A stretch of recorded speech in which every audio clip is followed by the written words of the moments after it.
Oh, yes, boys. The home of cricket, second test at Lords. We're going to be watching the first session of day 5 as it all unfolds.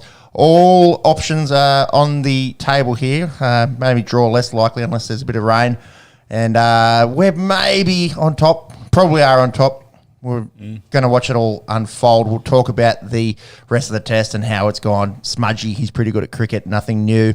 State of Origin, Queensland have won back-to-back State of Origins. It was a dismal performance from the Blues. I think maybe the biggest questions now leading into Game 3 is what changes does Freddie make, and is Freddie the coach next year? AFL, they're through the bye rounds into the business end of the season.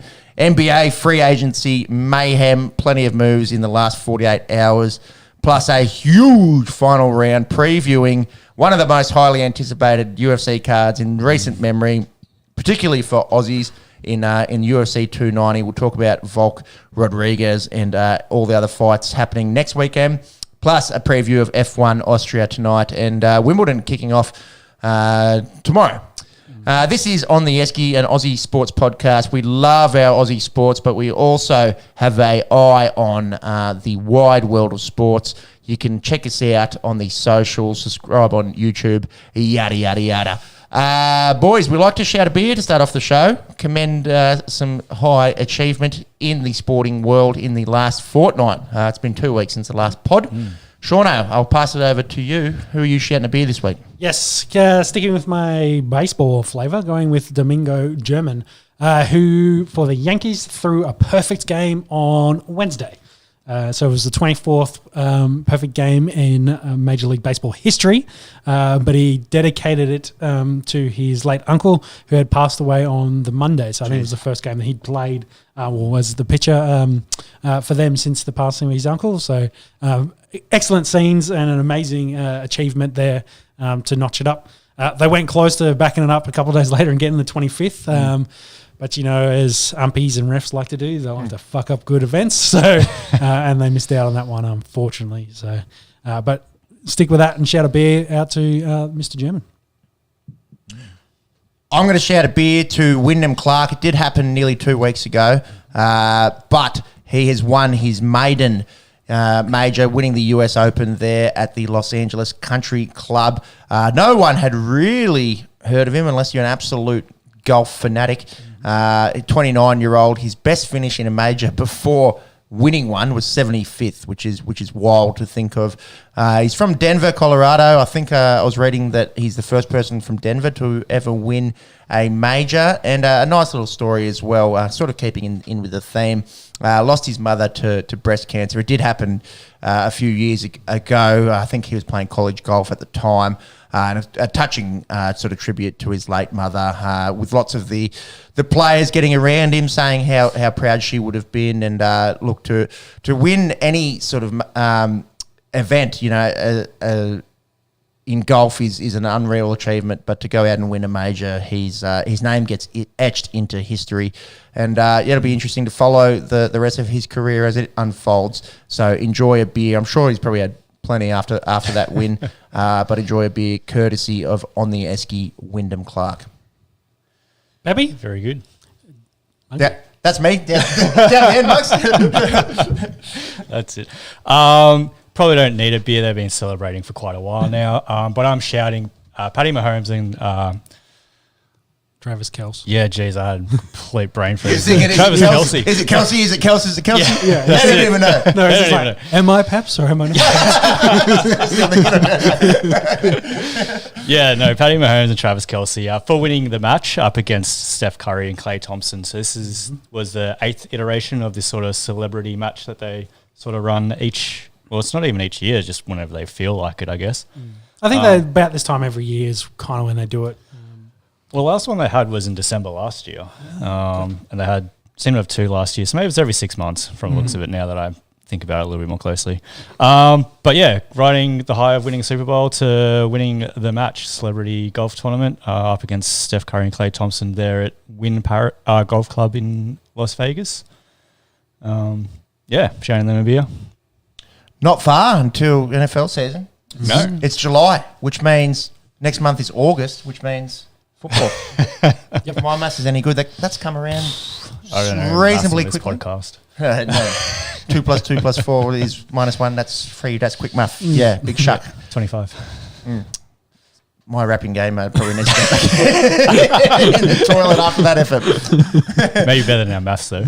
Wouldn't be hard. No, All right, but boys. yes. Mop of the week. We've got a double mop here, and Double mop. look, if there's anything that grinds my gears in sport, it's protesters, and when they get carried off the field by Jonny Bairstow, and he missed out on the opportunity to put a big old hip and shoulder, aka the late Roy Simons doing it.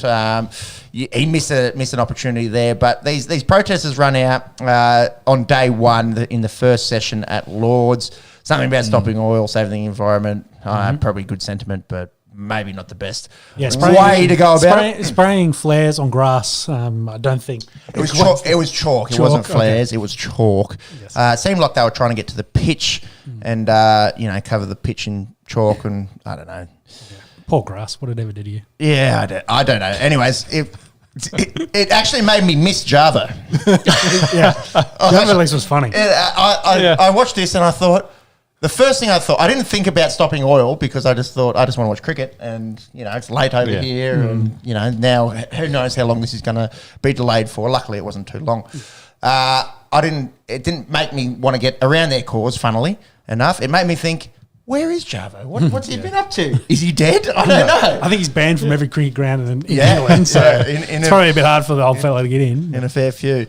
But anyways, they get a mop. Who knows what kind of fines that they're looking at? And luckily, no one was hurt in the protest. It was pretty funny watching Jonny Bairstow just absolutely manhandle this kid. I'm surprised he had the fitness to pick him up under his wing and walk Carry him off the him field. all the way off the field, yeah. Fitness definitely never been Johnny's strong suit. Did you see the photo of one of the security guards taking down another one?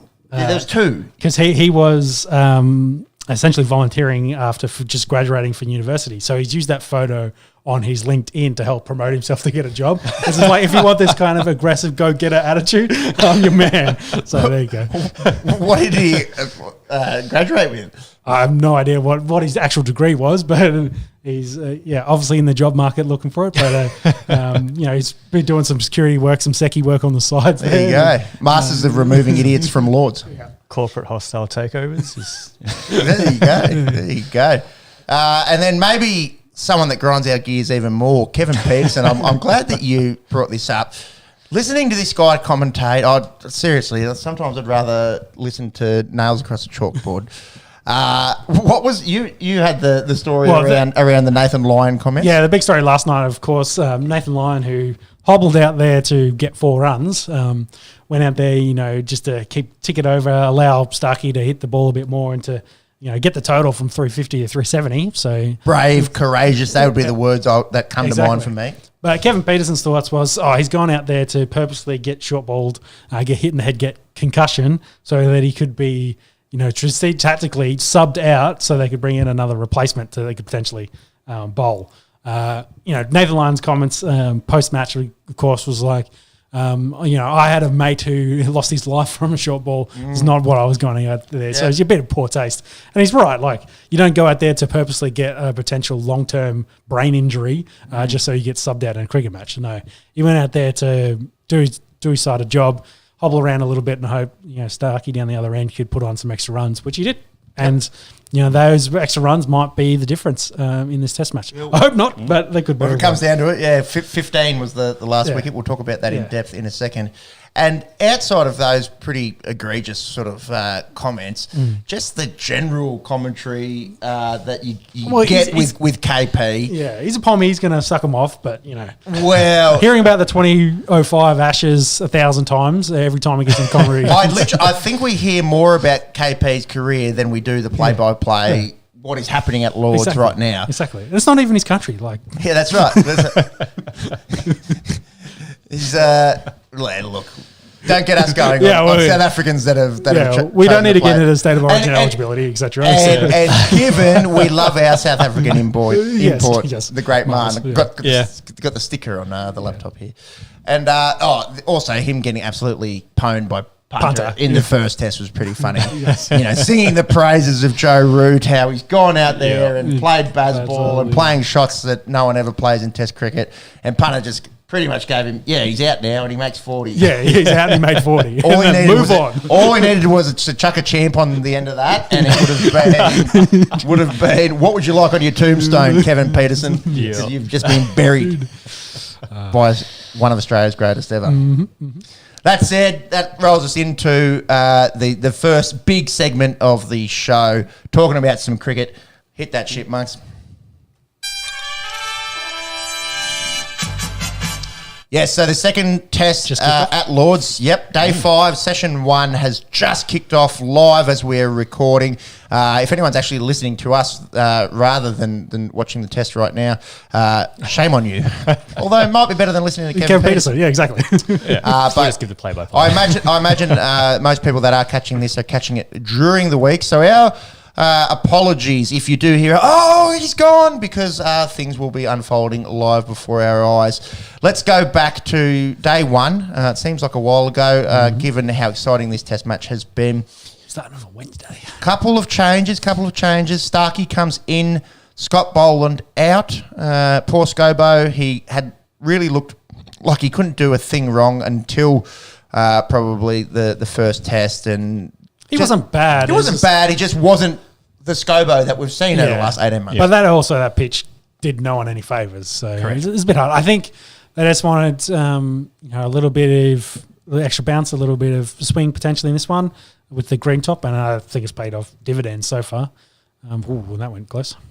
Yeah, that's right. Anyone that was questioning Stark's inclusion, probably seeing his spell yesterday, might have gone, he's maybe pretty good when the ball's moving around a little bit. And on that point, I think horses for course a little bit there too, because if Stark had played that first test, that pitch didn't have any bounce or anything in it, so maybe a lot of what Starkey would have brought would have been nullified anyway. So, I think this was a better pitch overall for the Australian bowlers. And so far, it's been the big difference, and it might be the reason why they go through them pretty quickly here and get a big win for the Australians. Fingers crossed. Touch wood. I was going to say them fighting words. About to find out. Old Josh Tong comes in. He's not been bad. It's been pretty good. Now, I want to know, is his name actually Tong, or is it just how those Northern English people say it? I'd prefer Tongue, because when he gets head out and is caught by Root, that's the perfect, that's the perfect thing. Himself. Yeah, exactly. It's a perfect for me. We just need Willie Mason to be out there, and then you've got Tongue on Big Willie, the classic rugby league bit of gear there. Moeen Ali not selected / unfit given the state of his fingers.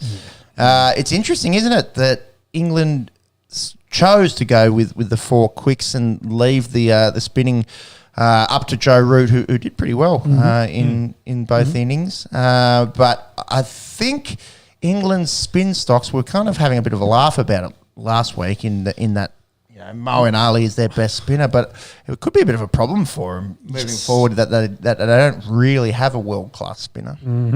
Agreed. Anyways, they go the 4 quicks, and Tong's done pretty good. We'll talk about it. Stokes, he wins the toss, and he chooses to field, given how green that thing was looking on day 1. And was overcast, basically. Overcast, bit of drizzle. It looked like a very English. Typical, balmy summer's day in England. Starkey goes up for 1 and given not out. That move, in swinger. He's definitely moving around at the moment. Look, a tough one, really, because obviously we're Monday morning quarterbacking. Hindsight is 20/20, et cetera. But the Aussies went out and made a fair few runs. Oh yes, they did. So 339 for 5 on the first day. Khawaja, the first one to go from that man, Josh Tong, and he left one, and it actually nipped back a fair bit. Took his off stump, pretty good seed there. Warner, good to see him make a few. 66 of 88. He got dropped by Ollie Pope there at third slip on 20. And then... Is that the one that Ollie did his shoulder on? No, that was later. That was later on.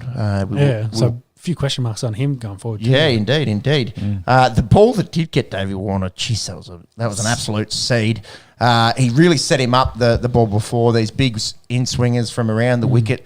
and it was just a touch short. The first ball went over the stumps, went for 4 byes actually, and then pretty close to unplayable, the one that got Davey. It was good to see him score 50 over there in England. I actually stayed up. Hoping he'd get that. Yeah, I was hoping that he'd get, that elusive English ton. It's pretty incredible that the bloke's played so much in England and has never got one. I was really on Team Warner. But nonetheless, for a guy that's really had the weight of the world on his shoulders in terms of his lack of form recently, obviously the Australian press and media has been pretty scathing in the way that they're spoken about Davey Warner, and even more scathing are the armchair experts in the comments. That's for sure over the last 18 months. Yeah. So it was good to see Davey get some runs. Yeah, well, he wasn't the only one. Like Marnus had a bit of a struggle for form as well, and to see him get 47, it was, unfortunately he didn't push on to get 50 plus, but he got 47 on this one and had a 102 run partnership there with Warner, didn't he? Smudger. Smudger. That was with Smudger. And look, we're going to talk about him. I think he's the best Australian batsman since Bradman, and that's with all due respect to Ricky Ponting. There was a little bit of chat in our groupie this week as to how he actually ranks in the all-time greats for Australian bats. And as it stands, I had him at 3 with Bradman and Ponting ahead of him, only due to the longevity of Punter's career and the amount of runs and hundreds. I feel if Smudger plays another 2 or 3 years at the standard that he's at, he'll get there. I think it will be unanimous that he was the best since Bradman. Exactly. He might not be there yet, but if he keeps his trajectory, he will be. It's pretty incredible. Which is great for us, Australian cricket fans. But, yeah. Indeed. He's over 9,000. Thought you might appreciate that. Yes. He's in the 9,000 runs club. So there's currently only a couple of blokes. They're both South Africans.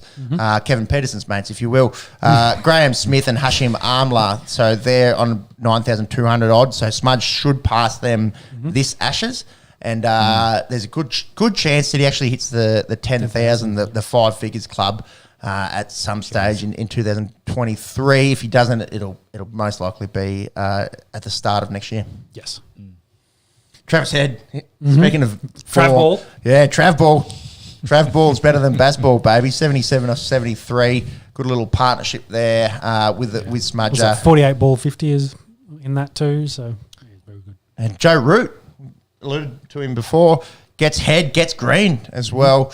Greeny's pretty ordinary shot, and it was kind of shit gets wickets kind of stuff from Joe Root there. And it kind of followed in the second innings. I think Green's just been He's of course a young fellow, but maybe a little bit impatient. Wants to try and get the game moving along, get after a bit, and ends up playing false shots a little bit too much. He's a young fella, and he makes up for it more than up for it with his fielding and his bowling. So indeed.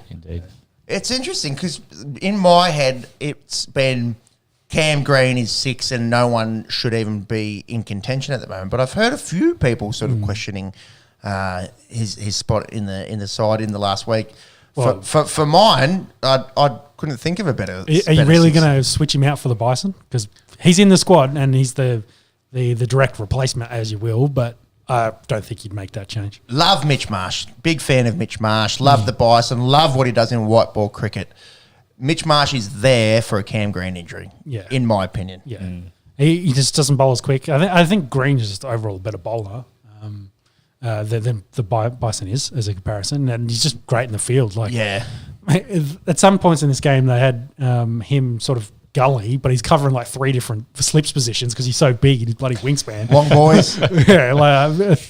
He does such a good job there for them. So, I don't think you could drop him. You let him play, get used to playing more with head, and carry him when they come in, and he'll learn from those guys and he'll get better over time with batting. He's only, 23, 22? 23, maybe. Yeah, he's got another decade worth of cricket in front of him. So he's 24. He's got, he's still got over a decade of cricket still in front of him, and he'll get better over time. Agreed. I think questioning his spot at this stage is a bit silly. I think we're lucky, though, that we've got great top order, great bowlers, so we don't really need to rely on him too much at in pivotal points of the game. Yeah. So you can just have him in the squad, just learn, take a couple of years to And the guys that batted around him, like we just mentioned, Head and Carey, those guys have been the ones that come in and when we needed to, and they've done a job. And Green can just, play what he wants to play and play around that. Yeah, continue to learn. Continue his apprenticeship. Too many times where he's come in and it's been the weight of the world on his shoulders to save the game. Although that ton in India was very nice. Agreed. I think we're all on the same page there. Let's roll into day 2. So Australia resumed. Smudger was on 86, Carey 14. The 90s were a little bit nervous, I thought, for Smudger. He had that sort of one on his toes, which he bump balled it over Zach Crawley. That went for 4. He sort of played one through, third slip and gully for 4, and ends up with his 32nd test ton. That goes equal with Tugger Steve Waugh, and he's really only a matter of time to go into the top 10 of all time. He's the kind of bloke that he gets out and he's made 110 at Lords, and he still kind of looks disappointed to get out. I think he'd be one of those guys that if he got out for the other team bettering him better, and then instead of his mistake where he's played at something he knows he probably shouldn't have. That's kind of where I feel Smudge is, but he's so good. And I guess give Tong a little bit of credit. I think he's looked so much more dangerous than some of the other bowlers in the English squad. He's their say Stark equivalent at the moment. Like he's the one that's only really looked dangerous when he's come on the bowl. English selectors definitely can give themselves a pat on the back. It's the Stark comparison is interesting because it goes for a few runs as well, but then also some of the balls just unplayable. Exactly, unplayable. And you're like, oh well, if you go for a few boundaries because you're a little bit quicker, then you take some of that. Which is kind of where we're at the moment because this game's actually moving along a little bit. These guys, they're scoring a few runs, getting a partnership. Slight nerves. It's okay. There's no panic. It's just a couple of boundaries. That's all it is. We'll keep an eye on it. They're ticking it over. Yeah, this is the big partnership for me. I thought last night what we thought we had broken it was a big moment, but we all have fucking PTSD from Ben Stokes and Headingley 4 years ago. So I think we'll all feel a lot more comfortable if Stokes goes. Obviously, you want both of these guys, and Bairstow. Well, ultimately, what we want to do is bowl them all out for less runs than what we scored. Exactly. That's what we're after. We'll win the That's test. the aim of the game. Yeah, right? that's it. Thanks, John Madden. But for me, the one that I've really got nightmares about is Ben Stokes. Yeah, I'll break this partnership and I'll be a bit more comfortable because at the moment, it's a good save. Fielding. In the worried category at the moment. Still 200 plus runs from the squig yet, but we're still on top. Where were we? Into the tail for the Oz innings. Not too much to talk about. Camo, he's looked pretty good with the bat. 22, not for him. Did a solid job to win that first test match as well. Indeed. Well, which we hadn't really spoken about. Yeah, so Camo and Lyon there with a brilliant partnership to win the first test. Root getting 175 catches as well with the Hazelwood dismissal, so that's the most ever for an Englishman. All right, into England's first innings. Bazball was expected, and Bazball we got. They looked pretty good playing the old Bazball early on with Crawley making 48, run a ball 48, and pretty good dismissal there from Gaz, just sending it down, leg stump, and good glove work there from Carey. He's been so good, hasn't he? Pope made a reasonably quick 42, and Ben Duckett, he's looking okay. Unfortunately for him, couldn't get to the triple figures. 98, hook shot, and gets caught by Warner in the deep there. Tempted them with the short stuff. Yeah, and that was the story of this innings, and the next one really was all the short stuff. An unusual English deck in that not a lot of lateral movement, but a bit of bounce. So it sort of played maybe into our hands. Yes, that's kind of like the decks that we prepare down here. Go figure. Root, he is human. He made 10. He got caught behind off a Noe on one, but it didn't cost us. When I watched that happen on the highlights, I was sleeping when it did happen, but on the highlights I thought, oh no, here we go. And then it goes out 2 minutes later, and I was like, oh, that's better. And that rolled us into day 3. they got some. So the end of that for that last session in that day, they were getting good runs. They put on 120, didn't they, in that last session? So they were doing quite well. They were like the test was evenly balanced. Yeah. At stumps on day 2. Exactly, but then roll into day 3, second ball, Stokes gone, and Morale high. yeah, different story. And then they just ran through the English, And the it just started the dominoes, really. Yeah. Brooke, the only sort of person to give a little bit of resistance. But again, he makes 50 and he Throws plays away the a little baseball, good T20 shot, backing away, trying to do... Like Smith can sort of get away with those kind of shots sometimes. But Stark's just way too quick for him. He got high up on the bat and it goes straight up in the air and down Cumo's throat. And after he goes, it was... The rest didn't offer much resistance, did they? Yeah, not at all. Not at all. Travis Head gets a couple. How good's that?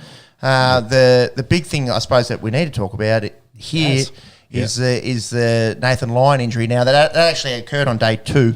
I suppose at the time we didn't really realise how bad it was going to be. He did have the calf strain and left the field, and you kind of you're wondering, and then Showed up on crutches in the morning. You're like, that's never a good look. Physios on following him around everywhere. on social media, starting to comment within 24 hours like this looks like a bad calf injury.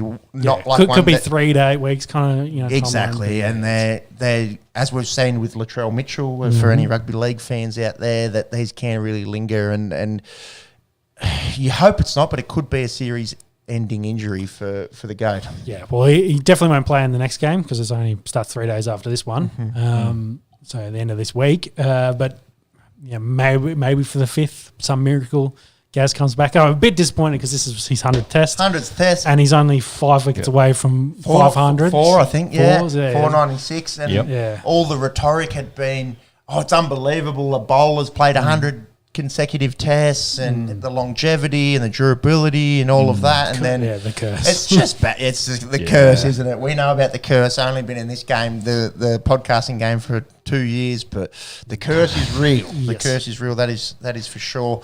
But it sort of opens up the series a lot. We're speaking about how England don't have a world class spinner. There goes ours, and it's probably going to depend on the deck that gets prepared for the 3rd test. Exactly. But if it's anything like this, you'd probably want a spinner, and Todd Murphy's probably going, well, okay, maybe it's my time. I'm the apprentice. So. Yeah, the apprentice. This is it's Harry Potter's time to shine here. I'm not a big Harry Potter fan. I'm trying to think of... He looks like Harry Potter, I get it. I'm trying to think of an analogy, someone getting maybe Dumbledore's down and Harry Potter's got to go up there. Anyways, give me Lord of the Rings and I'll be better. But it could be that, or it could be Scott Boland comes in. Yeah, exactly. Comes in and we go the 4 quicks. And Travis Head is our front line spinner. With maybe a bit of Marnus and Smith thrown in if need be. So, it will be an interesting team selection. And even if they do pick Todd Murphy, do they then rest one of the guys? No, noting, of course, they have had to bowl a lot less than the English guys have. Did the English make wholesale sort of selections in the changes in their selections for their bowlers? I think Jimmy and Broad probably are safe, but Ollie Robinson is the pie man himself. Will he get rested? He bowls pies, he eats pies, he gives blokes send-offs on 140. Yeah, because we haven't spoken about that. He's starting to become the villain, isn't he? Yeah, well, Broad's obviously taking a back seat, and Ollie Robinson's decided to take over. So it's like there's just wanker 1 and wanker 2, in my opinion. Unbiased Australian fan. Australians have never sledged anyone or said anything untoward on a cricket field. That's for sure. Of course not. Oh. It's just a lot. It's a lot of chirp from a bloke that bowls what first graders in Canberra bowl. I loved the rhetoric around. No, we lost the test match, but it was so excellent. It was such a great test match. We feel like we won. We feel like we won, even though we lost. It's 2023, bro. It's whatever you feel, that's what it is. Exactly. That positive mindset. Yeah, that's what you guys feel week in, week out with the Dragons. It's like we lost, but we won. I feel like this is an elite podcast. We win every week. Yeah. We'll get to the Dragons in a sec. Bloke goes for fucking 14 teams in my left head. Sorry, it's three. Anyways, where do we get to? Australia. Now, yes. Australia. Collapse, Australia comes in. Australia comes in, game, obviously advantage Australia given that 90 ahead. Capitulation from the Poms. Yep. But had the Poms got a few early wickets, it could have been game on.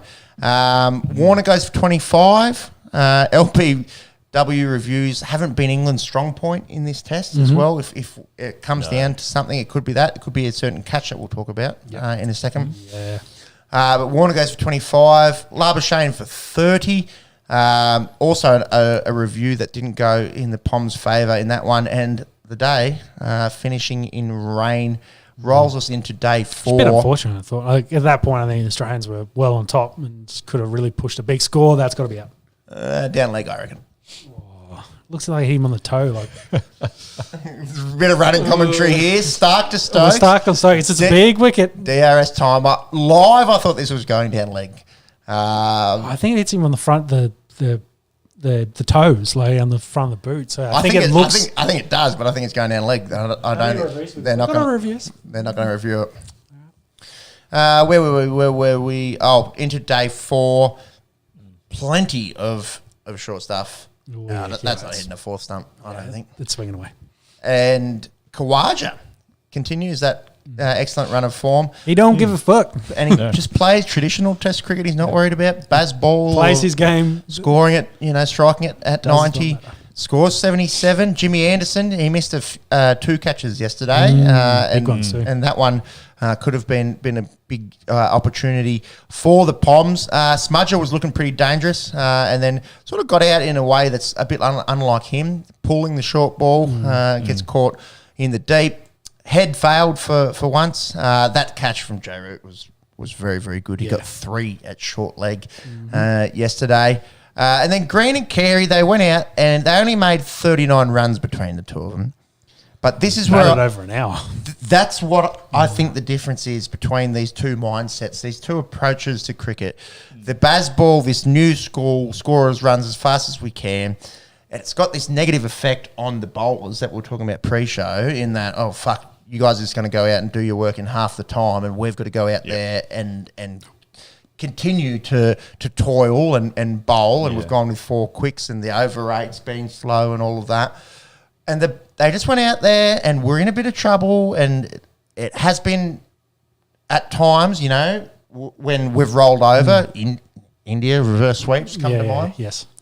And they just went out there and made gritty scores and kept their bowlers working. And look, no one, 18s and 21s, no one's going to write home about them, but 39 runs can be the difference in a test match. So to me, it kind of looked done, boys. It looked to me like 2 counter punches facing off against each other, waiting for the other one to engage first. They were happy just to bowl short stuff, waste away the day. They weren't really leaking any runs, so they weren't really not significant runs at the time. So it wasn't getting out too far out of hand. So they were happy just to wait, and hopefully Australians made poor decisions. And a couple of them did. Cam Green, I think, being one of the main ones.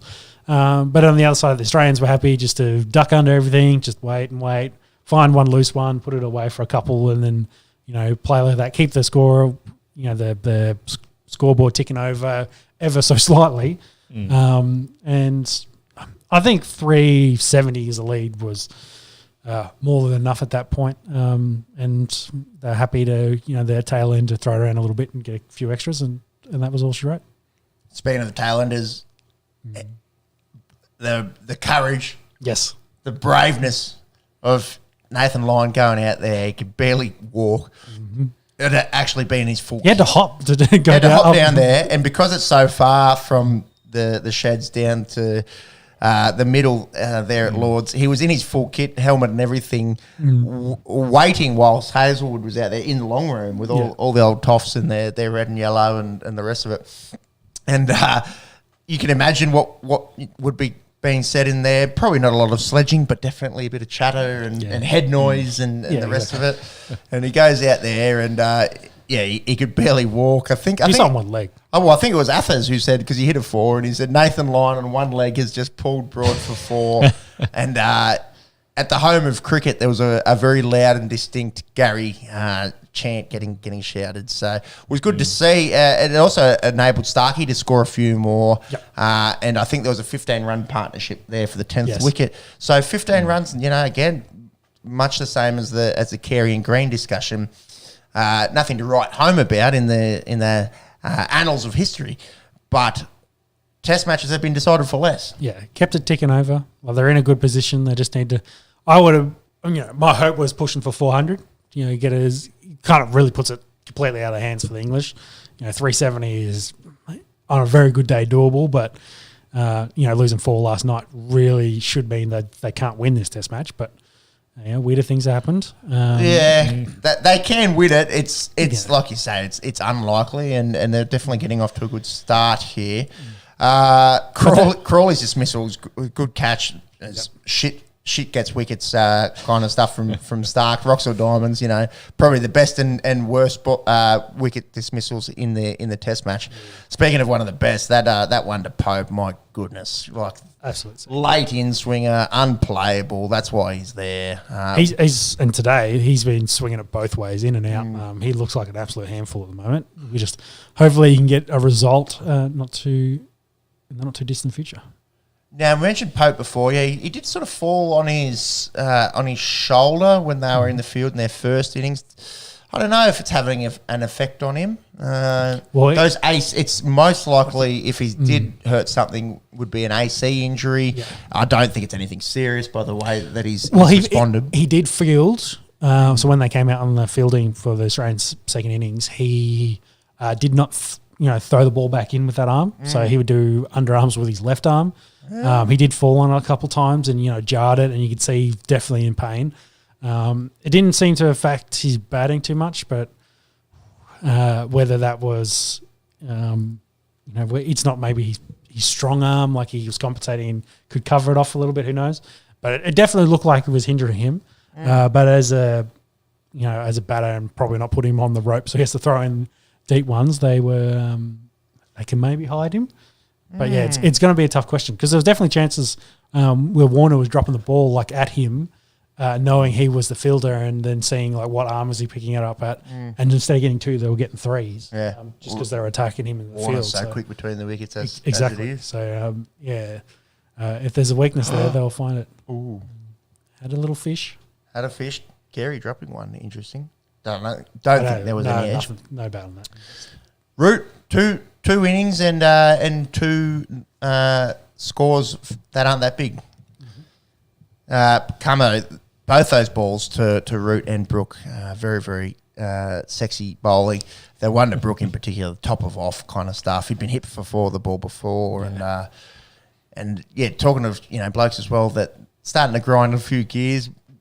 He's a very talented player, Harry Brook. There's no doubt about that. We spoke in the IPL. He's a young fella that doesn't know any better. Well, yeah, doesn't he? But he certainly doesn't mind backing up.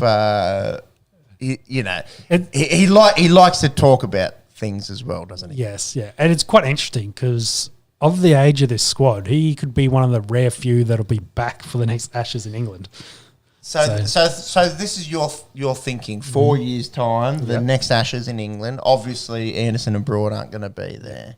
Stokes is 32 or 33, Yeah. like Roots. Yeah, there are heaps of them in their early 30s, like they're 32, 33. For 4 years, like, are they going to have a whole team of 37-year-olds? No. I feel, it could be, what I'm getting at is it could be a very different team come another Ashes in England in 4 years' time. Yeah, it will be. I don't think it'll be a complete. I don't think the 11 will be different. Oh, yeah, but maybe 9. Yeah, possibly. Yeah, Pope's kind of been anointed as their possible next captain. Harry Brook's a young fella. He'll be around Brook, there. you'd imagine, will be there. Crawley seems to be showing a bit. Duckett seems to be showing a bit. That's been their big problem is finding openers yes. that can go a bit. But I definitely see where you're coming from as well, in that they are an aging team and there's going to be a lot of turnover. That's Do you have for ages sure. there, Jimmy? You could say something very similar for the Aussie team as well, though. Well, that's true. It's true. just the other way.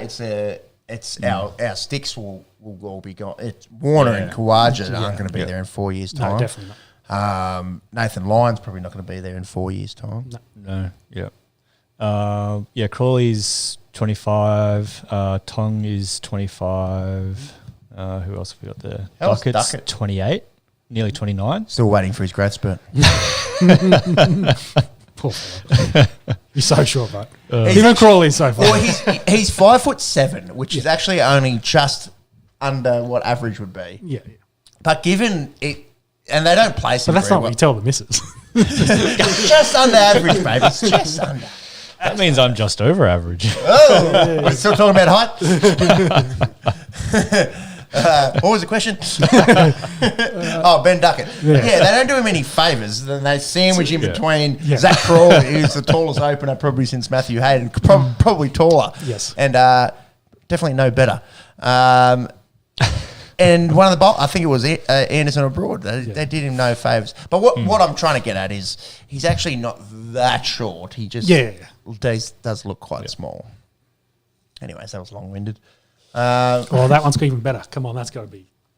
Oh, another big LBW shout. He took his time. Woo. All right, and Stokes has gone the review straight to the away. He So, says he hit it. apologies if you are listening during Smashed the week. it. We're about to find out. So they've gone upstairs, That's and Kerry's- Stark has He's hit him hard on the Stokes- foot, though.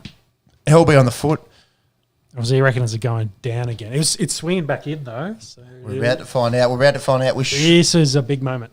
Actually, no, let's just keep commentating, if you will, because the next thing that we need to talk about from yesterday was What the do- Stark let's- catch. let's, This is on the toes. Oh, this is hitting. If he doesn't hit this with the bat, this is If hitting. there's no bat, I reckon that's... Oh, he smashed it! He smashed it! And he knew.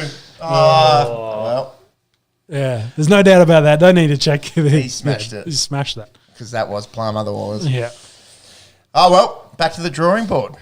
He thought about it. But Well, that was that cheeky smile as well. He knew that he had bat on that. But this is the second time that Starkey's gotten very close. Those bit of fuller length there. He's definitely hurt him there too. Yeah, they wouldn't feel nice. Right on the bottom of the pack. Imagine. Against Mitch Stark. Top of the ankle. Now, boys, maybe the biggest, definitely the most contentious talking point from the whole Test match. Mitchell Stark catches Ben Duckett right at the end of day's play yesterday at fine leg. Duckett trying to play a shot to third man. How he actually got it to Mitch Stark in the first place bewilders me. What's our thoughts here? Is this out or is this not out? Oh, I think it's a catch every day of the week. But I guess I understand the explanation where they've gone to and the rules, blah blah. Yeah, you're going letter of the law But- versus your feeling. You got the law up. I like do have that. the law up. I was trying to decipher it myself today. Yeah, but then if Cam Green's catch against India in the World Test Championship, if that's a catch, then what Stark did was even more of a catch than that. So that's why I think you can't kind of I feel like one was more clearly less controversial to make a decision of that looks like a catch to me versus the other one, which is was more 50-50. That's the way I felt about it. It's hard because it's by the letter of the law, it's not a catch. The ball touches the ground. Yeah. Having said that, Yeah, if he'd rotated his hand just slightly, and if it's hand before ball, under the ball, then there's no question, and a lot of guys will do that, but the danger is that the ball then squirts out, and then they say that it's not a catch. I suppose the way that we watch this live, and as Aussies that may have a horse in the race, maybe don't, it feels like a catch because there's control. He has control. You see guys that take a catch at point, it's been smoked at them, and they've taken it and they've celebrated, and the ball goes in and leaves their hands straight up. quicker than what's happened there with Mitchell Stark. For him to get to the ground. I feel like he's caught it. He's done a football move and putting his arms out. He's hurdled the safety. He's done a decision. Like he's moved his hands out to brace himself, so he doesn't have to use his face to stop himself from falling over. You've got to do. I think. Because if he tucks the arm, there to to protect himself. But you can see that he puts his hands out. He's still holding the ball. Like the ball's clearly not touching the ground, and he's holding it. And then it hits the ground, and then of course it slides along. Like, in no point is there any separation or movement or daylight. That's tricky, isn't it? Yeah, it's true. Like I can see if it was on the fingertips, and you can kind of see like there's maybe a bit of light there, and then it hits the ground and gets pushed back in the palm, and then but there's none of that. Like you can see it's clearly in his hand. He turns it over, he puts his hands out to brace himself and slide along the grass, so he doesn't have to use his face. Yeah, and I suppose that's it. That's why the rules are written as they are, is because they want to eliminate using the ground to say you've caught the ball. Which has assisted him in this instance. Yeah, I mean, you could see a similar sort of theory around, like, again, with boundaries, like you need to have, if your body touches the boundary while you've caught the ball, then it's a boundary. Like it's that control of the body. And that's why in the laws there, so much has to do with the boundary and the rope and the laws around that. Maybe the laws need to be looked at, and you kind of said it in jest about a football move, which we're referring to American football there. But maybe it needs to be, if you maintain possession, if you will, of the ball and take 2 steps, and then need to go down. That's a catch. To me, he's clearly done something else with the ball, with it not moving out. Like he's not juggling. He's got the ball. He's caught it in the hand. He's turned it over. Like there's no like. Anywhere like that ball looked like it was getting dropped or moved or rotated. Like there's absolutely nothing. If there was questions in any of that, I'm more than happy for you to say, yeah, that's not a catch. But to me, like there's none of that. I agree with you in that I feel from the cricket that I've watched in my 30 exactly. years, To me, it doesn't feel like cricket. It feels like a catch, but then on looking at the law. I can see why and listening to some of the explanations, I can see why they would have thought not out. But we don't need more rugby league bullshit in other sports. No, we don't. In fact, the less complicated, the better. Yes. There was some strong reactions. Glenn McGrath being one of them. Yeah, he was on commentary for I think one of the radios, BBC. So he was on commentary for BBC and said that at the time. Biggest load of rubbish I've seen. It's a disgrace. He's got that under control. I'm sorry, that's a disgrace. I've seen everything, etc. Punter also quite scathing in the way that he covered it for Channel 9. It's an interesting one. Let us know in the comments. What do you think? Is that a catch? Is that not a catch? Yeah. Aussie's always cheating. Did he have a bit of sandpaper in there to make sure that the ball stuck on his hand before it check him for sticking, bro. I mean, also within the rules, it says the ball is held in the hand or hands of the fielder, even if the hand holding the ball is touching the ground. So you can interpret it one way or the other as well. And can you just let the listeners know how many bylaws are there for a catch? Does it go 1, 2... So there's 32-1, 32-2, and then there's 32-2, 1, 2, 3, 4, 5. So there's 7 parts of the law for just a catch. I was reading it today, and I think it made me more confused than... And I think Trescothick said that as well, who's their batting coach, and was saying, well, I don't think we even really know the rules and the ins and the outs of it. A lot of it goes off feel. And it did feel like a catch, but maybe letter of the law, not a catch. Let's hope it doesn't decide a test match. Yeah, it's looking a bit dire at the moment as Stokes hits another 4. Need one here. What's he on? Is he on 40-something? He's getting close to his 50. 26. 26. See how this unfolds. That's their 100. That's it for the partnership test for those two as well. The Poms pick 4 quicks, over 8 very slow. Maybe playing for free if the World Test Championships ever something to go off. Yeah. Jimmy, can you check for me for the Australians' second innings? Did they reach 80 overs? Just as another little tidbit. 101 faced. 101 overs. Yeah. So far in every innings, Australia has faced over 80 overs, and their Pommies have faced under. So again, first inning was 76. Yeah, to go to that theory of yes, they get out a lot quicker, and then have to bowl a lot longer. So yes, Broad bowled 25 overs and 23 in the first innings. They've been doing long spells. Total of 48, and Anderson's bowled 39. So it's a lot of overs for old bodies. Another big test coming up in a couple of days. Indeed. Speaking of big tests, the one and only for the girls, the Aussies get the win there.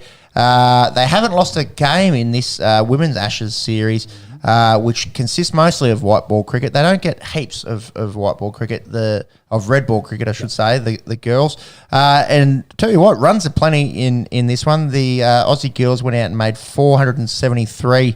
Elise Perry, poor thing, 99. Shane Warne says hi.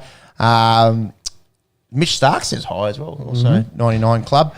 At least Perry has got tons, and Ash Gardner. Ash Gardner made runs, but Annabelle Sutherland making a few there. And then you got to give a bit of credit to Tammy Beaumont, 208 runs, the fifth highest in women's Test cricket history.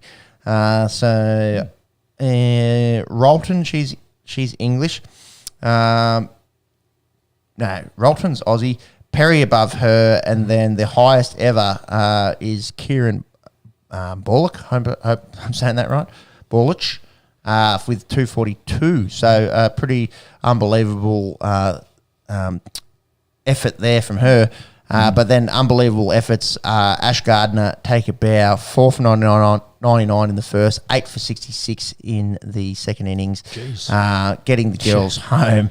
12 wickets in the test match. Ash Gardner didn't go the best in the IPL given the big contract that she got, but good to see her out there taking some poles for the Aussie girls. I think that was the first win, first result in women's Test cricket in 8 years.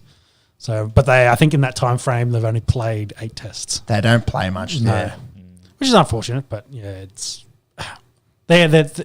women's cricket is a growing sport as well. So how do you mean first result? They've been draws. Really? Yeah. That's surprising. Yes. Weather? I imagine a lot of them are in England.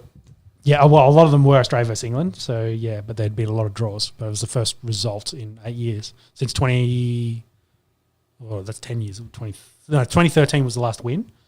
So then since then, they'd played 8 years worth of test matches, and really? First time they had a result. Yeah, Monk's chasing that up. Yeah, it was a Channel 9 graphic, so if they're wrong, blame them. Yeah, they also said the Dragons lost 74-0 to the Cowboys last night. I was like, hey, we suck, but that wasn't us. Yes. World Cup qualifiers also on at the moment for the last 2 remaining spots in the white ball tournament that's going to occur in a few months' time. Big news. The Windies gone. Yep. Is this officially the death of West Indies cricket? We've spoken about the entirety of this podcast for a couple of years. Well, if they can't make the white ball tournaments, yes. That's unbelievable. That's their bread and butter. And I thought, oh, it's the West Indies. You know, maybe they didn't go with their strongest side. That tends to happen, yada, yada, yada. Pooran was there, Holder was there, Joseph was there, Kyle Mowers was there. They've got beat 3 times. Yep. It's not just been the one time. They've lost to they lost to Scotland. They lost to the Netherlands. Yep. They're done. They're done. They won't be at the World Cup, and hopefully it's the key in the bum they maybe need. Well, I don't think so. I think this is the slow death of the West Indian cricket. Yeah. Do you think they split it up? No. What, make it individual countries? Maybe there's national pride that comes into it. You've got one board that looks after things, you know. Yeah, well, that I think that's been the issue is, you know, there hasn't been a real drive or a clear direction from the West Indies of how to deliver, you know, cricket. They sing their weird cricket song at the start of games, which isn't an anthem for anything. Yeah, so...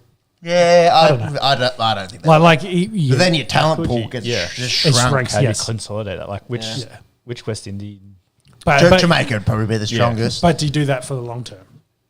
So as you take that pain now, that maybe one of those countries, say Jamaica, can pick it up and take it in the future. I think it's just a product of just corruption in their board, but the population, and the allure of the sports in America, which is just just as close and a stone's throw away, and a lot of them playing basketball and American football, soccer is growing a lot. I think a lot of it is that, but no West Indies in the World Cup. It'll feel a little unusual. The teams that are most likely going to be going through, Sri Lanka and Zimbabwe. to join the 8 that are already there. There is a possibility that Scotland or the Netherlands could sneak in, but looking a little bit unlikely at this stage. How'd you go? Was that real? Was that truth that Sean was talking about? No results. 8 years. So the last one was Australia winning in 2015. That's wild. Yeah. Well, there wasn't a test match for a couple of years. Yeah. So it's And then there was it's like one a year kind of gear. Yeah. Well, they didn't have a lot over. None over COVID. Then they had 4 over the 2021-22 season. That must be financial year, how they've written that. Or maybe, actually, no, that'll be over Christmas. Big seasons, yeah. Yeah. And then one last year, and then, of course, only one so far this year. Well, there you go. So, Lewis, for cricket, other than our interjections as stuff plays out over the next hour and a bit? That's it. Cam Green into the attack. I think for Starkey as well. So, we'll see how that plays out. Come on, you Aussies. Let's go. Get rid of Stokes. We need a wicket. And duck it nice. too. Yeah, preferably 6. All right, Marks, let's talk some rugby league. Queenslander! Queensland convincing winners in Game 2 in Origin. Yes, it was 10 days ago, but we haven't had a pod, so let's cover it. I was thinking of shouting you to a beer, considering the teams you've been following this year. You probably deserve it with the way they've been playing. All we need is West Coast. If that was the case, shout me a bottle of whiskey, mate, and go get me from a ditch tomorrow morning, because there hasn't been a whole lot to celebrate. That's for sure. Yeah. But anyways, let's talk about the game. Queensland out and out the better side. There's no arguments here. It did get off to a bit of a strange start. I did think those first 2 tries, there was a little bit of contentious nature about them. The first one... Well, the Val Holmes try was up first. What do you think? I thought it maybe touched Xavier Coates' fingers to start off with. Yeah. Competing in the air. And then my eyes are definitely one-sided, but I didn't think it was a proper grounding. Yeah, I think the way that it's been adjudicated this year, it probably is. Yeah, I think the NRL fucked themselves on that one. So that's how Starkey grounded the ball better. You see the Sofa Solomona one? Yeah. Like the way that it's being ruled this year. Yeah. Again, how it feels doesn't feel right. It doesn't feel like a try. Yeah. So from that aspect, it was like, they've kind of got themselves in this position. That's why I thought the Holmes put down was okay. And then there was the one camera angle from the posts backwards that showed the ball didn't touch Coates' fingers. It was about 2 inches away from where his fingers actually were. So I was clear with the no touch, and then the put down was like, that's NRL's fault. They've fucked themselves in that one. And then the forward pass, that was probably a forward pass. But again, the touchy's fucking right there in line with it and doesn't call it. And there was plenty of forward passes they didn't call in that game on both sides. And that's the NRL just fucking themselves with that rule. Yeah. Why can't that be ruled on by the bunker? That gives you a better... the problem is the camera angles don't show it correctly because it's not perpendicular. Like, it's not in line with it. So camera angles show groundings correctly? Do they show a ball touching someone's finger correctly? Oh, yeah, I think they're trying... The point is, like, they're trying to... It makes you think the ball went in a certain direction where maybe it didn't. I'm pretty sure that one as well was on the 10-metre line. So you can see behind the 10-metre line and in front of the 10-metre line. But they can say Hamaso Tabuai Fado ran at 37.6 kilometres per hour and give you an intensity rating on which team has been more intense. Yeah, but we can't rule on if a ball went fucking forward when it went 2 metres forward. Yeah, but it's because the NRL keeps fucking themselves with rules, because it's probably out of the hands and went backwards and then floated forward. So they give it to the on-field decision of the touchy and the ref, who both were there and said it was all good. So they both didn't give Fred Hellos a call. Yeah, there was plenty of worse ones than that one in that game that they let slide. Sponsorship when you need it. The saving grace was that Queensland were the better side and it didn't decide a game. Yeah. I'm very concerned about the precedent that the NRL has set themselves over the last few years in that if that decides a grand final or... We've been talking this for years. Like, he's the last pass in a it's the bumhole league for a reason. 1-all series in State of Origin and decides the State of Origin. It's fucking ridiculous. Yeah. And I thought that was one of the worst ref games I'd seen. I think both games have. Actually, this is a good point because I think New South Wales turned up thinking they were getting an NRL ref game, whereas it was more ref like an international game where a lot more gets slid under the covers, a lot more gets let go. So, but having said that, look at the error count, look at the penalties, look at the possession, look at the inside 20s. New South Wales should have scored 40 points in that game. Yeah. That's the other thing. They had all the opportunities and scored no points. Like, that's their own fault. And to Queensland's credit, they defended their line better than you'll see any team defend their line. Exactly. And the Queenslander spirit, you've got to talk about it because we spoke about it in game one, and does it just mean more to them? I don't know. I don't know. I don't think so. You think of things like Crichton, again, go back to, was the fastest man on the pitch, 33.8 or something. They clocked him out for his intercept. And then the old fella, 34-year-old DC runs him down. With a good 20-metre head start, but he runs him down. Very good angle he ran. One-on-one tackle, though, on a bigger man than him. And you just, it's like, he said it afterwards. It's like, all I was thinking about was Sattler. I was going to make that tackcle. That's brilliant effort. Yeah, that's all I was thinking about. And you can see it all for you as well. Yeah, all up and down the pitch. You can see the moments, the big efforts where the Queenslanders just managed to hold on, push, force a New South Wales error, get them to throw it out on the sideline, get the ball back, get themselves out of trouble. I was really impressed with some of that.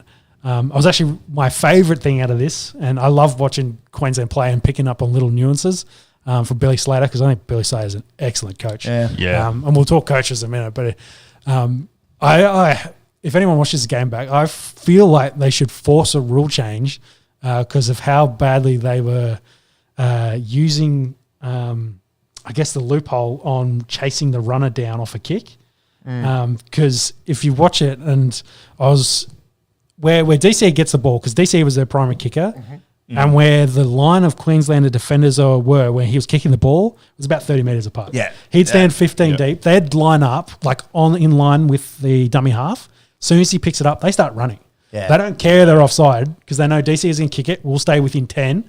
But they are like there, ready to tackle New South Wales at that point. And I was like, wow, they're taking the absolute piss out of that rule, and it is beautiful, and I loved it. So, I did say that, and I'm glad that you brought it up, because I was like, is this legal? No, this isn't legal. But under the rules, it's legal. Like, they're onside from the play of the ball, and they're outside the 10 off the kick. Me watching that was when Jackie Moon develops the alley-oop and it's like, no, foul, no, 2 fouls. Like how are they doing this? And you're right, it's within the law, but it's just played well. I love watching some of the stuff, and you can see where Billy's made a change, and you've gone, fuck, that is brilliant. And it really, because they, in the first game, kind of struggled getting out of their own end, trying to keep field position. They dominated it with this strategy, which really put New South Wales on the back foot, which made they had to sweat it out to get into the end.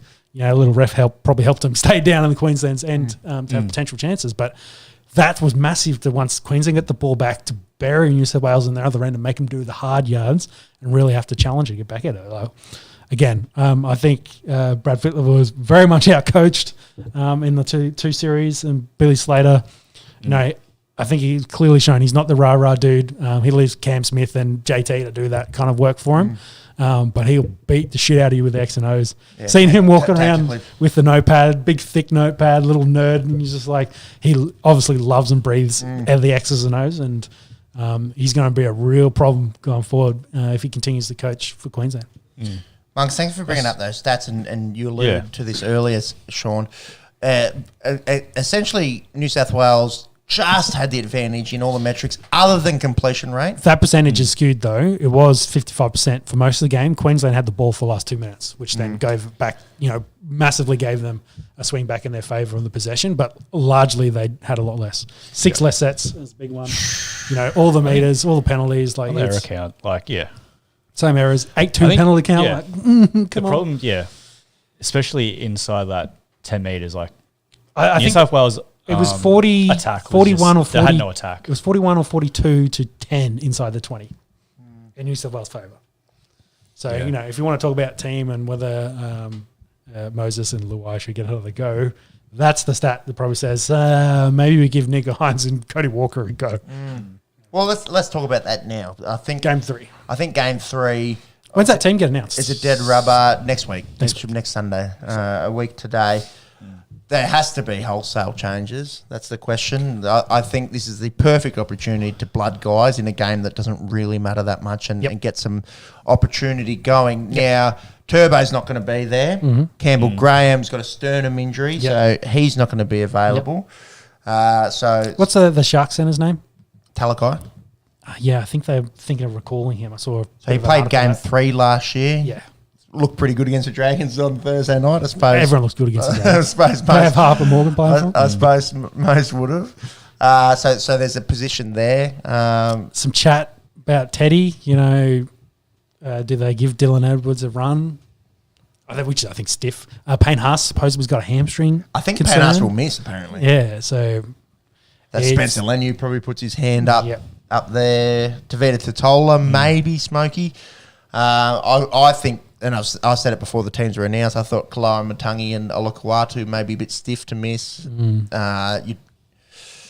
If they were to come in, I don't know if that means dropping Hudson Young or changing a bench position. Yeah, it'd be good if Cam Murray got some game time, maybe. Yes. Maybe playing him at left centre where he played for Australian schoolboys at, and poor Damien Cook got found out. We haven't even spoken about that. Yeah, I guess we'll talk about that when we talk about the coach, because that's probably fit. I feel like, yes, they probably need to do something. Yeah, maybe it's your Nico Hines audition. Like I know the Dragons are bad. We're Dragons fans. Jokes, yada yada yada. Yeah.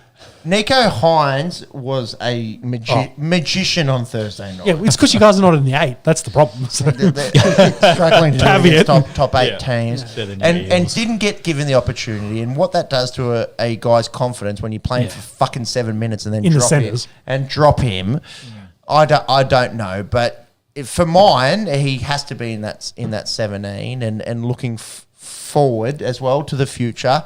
I don't know if Luai is a long-term New South Wales prospect.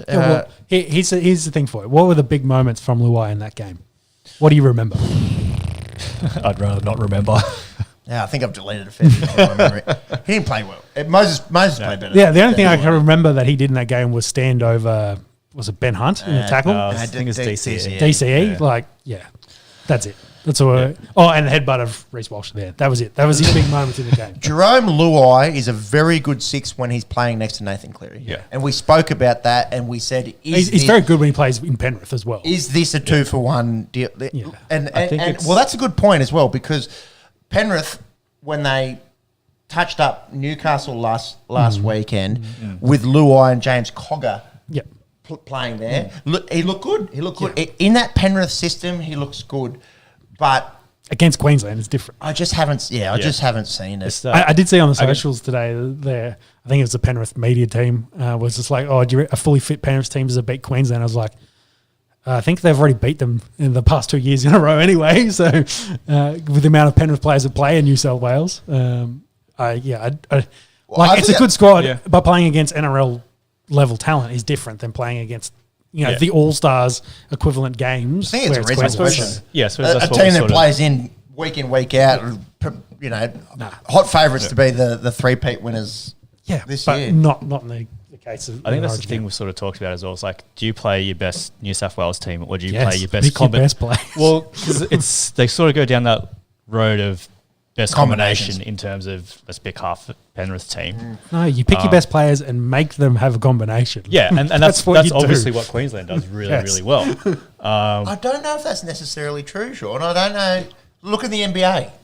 How often... That's different. It's a different sport. It's a different sport. Yeah, it's a different sport, but not always the best names on paper produces the best team.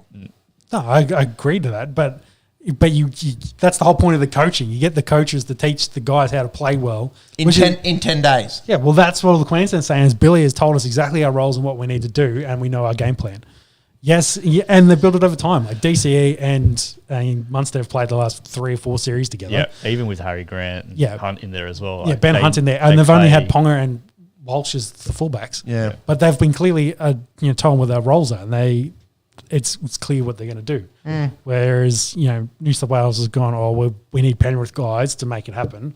and it hasn't worked. So, it did 1 year, but outside of that, Or it did 3 years. yeah. With essentially that Penrith combination. Don't think Luai was there for the first, but Freddie has 3 wins as the coach, and essentially with that Penrith sort of spine, let's call it, with Tedesco. I don't know. I don't know if I have the answers. Coach going forward, would you? Oh, well, do you Do you want to? think Tedesco's doing enough as fullback? There's actually some feeling that Tedesco's cooked. Like his He hasn't his been playing. body. Hasn't Yeah, got he's the been playing legs for it. versus. Some rhetoric is like, hey, you should go sign a 5-year deal with Wests. Big money. Go back. Get what he can while before people realise that maybe he's getting on a bit and. He's definitely not the same player that he was last year. Yeah. And whether he's got a He's niggle or also something been we don't the know best about. But player in the world for probably the 4 or 5 years before that. Yeah. So Yes, that is true. I don't know if I completely buy into that storytelling. Does Dylan Edwards deserve a spot in Game 3? I think that is the question for me. yeah, great question. Do you have any other options at fullback? Because Latrell's out, Turbo's are gone. No, I think Teddy should play. He's the captain. I think It'd be stiff. he should play it, and then I think as well, if you trying to fit Edwards in and blokes playing out of position, I don't think for Game 3 that Dylan Edwards should be there. I think he will play Origin football, and I think cool your tits, Panthers fans and Dylan Edwards fans, because I think he will be there at some stage. Could you ever see Tedesco move to a different position? That's the other thing. Could you play Teddy in the centres for Game 3? Given that Turbo's going to be out, and play Edwards at 1, I think that again, It's a huge. Fast it's a for massive. Freddie. Yeah, exactly. It's playing him. And out I of don't position. think, like Latrell, the great thing about Latrell and Turbo is they got size for days. They're athlete. They're it's big, strong. Yeah, whereas Teddy's got a fullback kind of gamemanship. like the only thing you'd kind of pick footy him- IQ. Yeah, you'd be like more of a 6 is where you'd play him at, and you're not going to do that on Origin. Maybe the Chooks could look at that. But, Well, yeah, we'll get to that. Yeah. but even still, you kind of look at try assist numbers for those guys trying to transition, and he's way down the list because I remember looking at it. He's not even in the top 50 at the moment. Yep.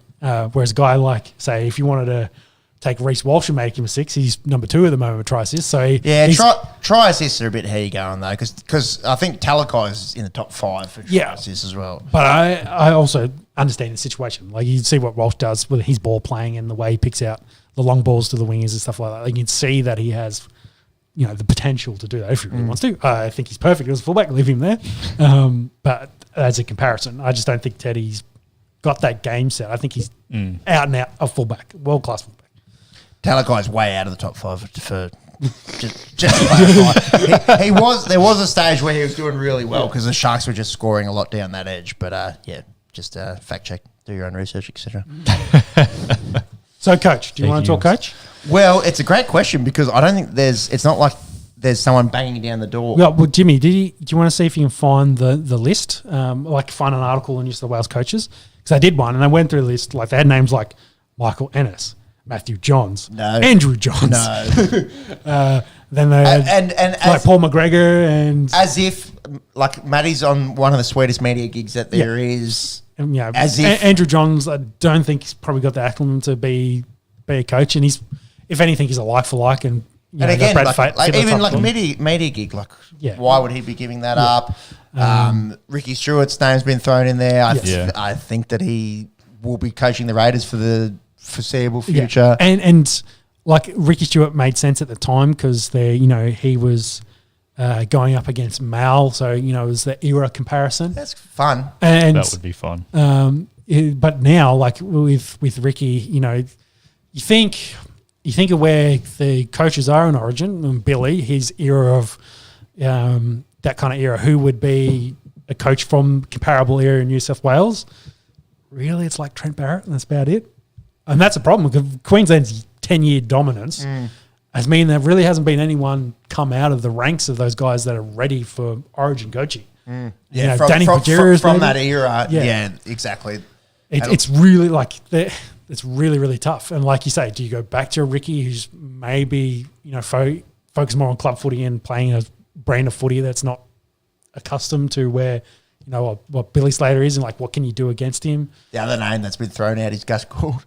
Yeah, bringing even go further back, and he's got a harder job to do with the doggies at the moment, so I don't think you want Gus.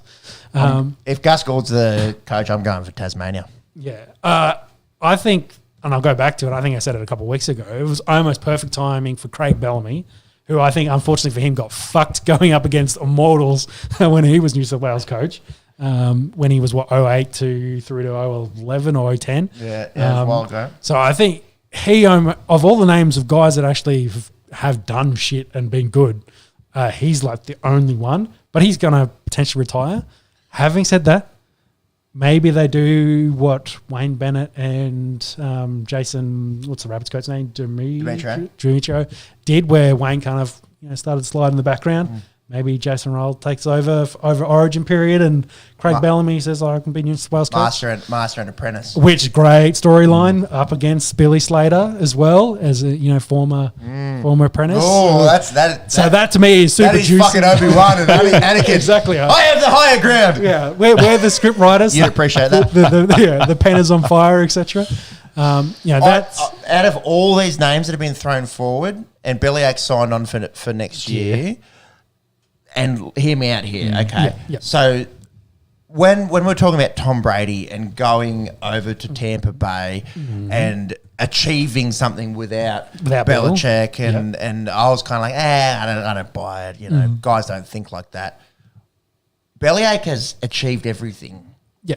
Except win an Origin. Except being an Origin winning coach. When you look at Wayne Bennett and all his accolades, and I'm happy to call him the GOAT. Yeah. The extra little bit of that little cherry on the top that Bennett has is a few Origin wins. Yeah, and across different decades as well. Like exactly right. Dude's a genius. So does that also is the dumbest thing I've ever heard as well. Yeah. A coaching director to assist. Do you know who they're suggesting to be the coaching director? Gus Gould? Nope. Brian Smith. I haven't heard that name for a while. Exactly. He hasn't coached in a decade. Yeah. There's Brian Smith. Yeah. It's too many cooks. If that. Yeah, if they're going to put someone over the top of Fittler, and then to me, I think they just need a fresh, something fresh, new eyes. Problem is, I don't think there's anyone kind of available for that yet. All right, I think because so we talked about the Johns brothers. They got a rift, man. Haven't you been following the mainstream media recently? Ex-brothers, they don't talk to each other anymore. They're divorced. Just have one focus on offense, one attack, and one on defense. Ricky Stewart's there, but again, Raiders next few years. Jeff Tuvey's an interesting name. Interesting name. Madge is an interesting name. Danny Beers, as I mentioned, is interesting because he's one of the few. But that's the end of that list. They had, I've seen one that had Paul McGregor on it, and some of those guys that are kind of flamed out as NRL coaches, and you're thinking, well, they really haven't done anything. Here's the devil's advocate. Freddie being the devil in this analogy. Has the bloke done so much damage that he can't be the coach next year? He's 3-3, and I'm not making excuses, but I'm going to a little bit. Didn't have Cleary, Trell, and Turbo post 2 minutes into this game. Yeah, but they still had all the options he could have potentially picked from. Well, let me be the devil's advocate here for a second. Okay. They lose game one. It was reasonably well fought out, and then they've got to go up to Suncorp, and they get a few that go against the grain early on. They drop their heads, and they get comprehensively beaten. Is it all on Freddie for his poor coaching decisions in hindsight, not having anyone that could play in the back five when Turbo goes down, picking Pangai Jr., which was a little bit had of other a options. roughie. I'm being the devil's advocate. Playing Cook in the Zetas is probably the dumbest thing. He's 3-3. He does Beach Springs. Does he have to say Holbrook was an interesting one. Yeah. Does he have to not be the coach next year? That's what I'm trying to get at. I think they need fresh ideas. I'd agree. Yeah. And I think he's been thoroughly outcoached by Wayne and Billy. Yep. So I think they kind of shown his ceiling, considering the amount of talent and depth that he's got to pick from. And I think he's experimented with Penrith or love affair with Penrith has probably done him well and also a disservice. So I just think they need a clean start. But like I said, I don't know who that's going to be, what potential options they have. I do like the Craig Bellamy storyline because that's just elite television. But the Penrith thing for me, outside of Luai, where I've said, is it like a two for one deal? Yo should be an Origin player. Crichton's played unbelievably well, given he hasn't been the front line. He's still not the best centre in the comp, though. Well, Campbell Graham hasn't been available. He's made himself unavailable. He was available for game one and then made himself unavailable. The shittest thing is Liam Martin should be in the team on paper. Yes. The shittest thing is that Damien Cook was the first centre to play from South to play centre for New South Wales. Paul Campbell Graham. The old Frank Grimes meme, wasn't it? Yeah. You played centre for New South Wales. Sure, you haven't. Yeah. But I think that's got to be sort of the nail in the coffin. I feel like some of his decisions, the game plans, the really no changes after half times. There's nothing there. Cam Murray on the bench. Nico Hines getting misused. The interchange usages, I just don't think he's either overthinking it too much because is Billy out coaching him and picking the right things in the right moments. I just feel like maybe he just needs a year or two off as well and gives someone else to come in there and have a go, and they might struggle and he can come back in 3 years' time and then have another go at it. But I think for now, they need new ideas and new thinking because it's obviously not working. I'd agree. I don't think Freddie should be the coach in 2024 and watch this space, I suppose. Yep. Monks, anything to add? We're just trying to think of if Freddie does remain as coach, is it more so because we've talked before about the coaching styles between Billy and Fittler, where Billy's the more analytical, whereas Fittler's the guy in the locker room trying to G everyone up. Yeah, but does he need that staff around him to be the analytical guy? Doesn't he fucking Greg Alexander to suck him off every week? He needs less yes man and more. Yeah. So does he need just Danny Baderius or guys that are around? Yes, and it's a great point, Monks, because you look at Billy and how he's coached alongside Cameron Smith and Jonathan Thurston. Nate Miles are in this as well. Guys who have been the G up, who have been the we're in that dominant mentor and understand what Queensland means. And then at the end of the day, I'm the analytical guy and I make the calls around here.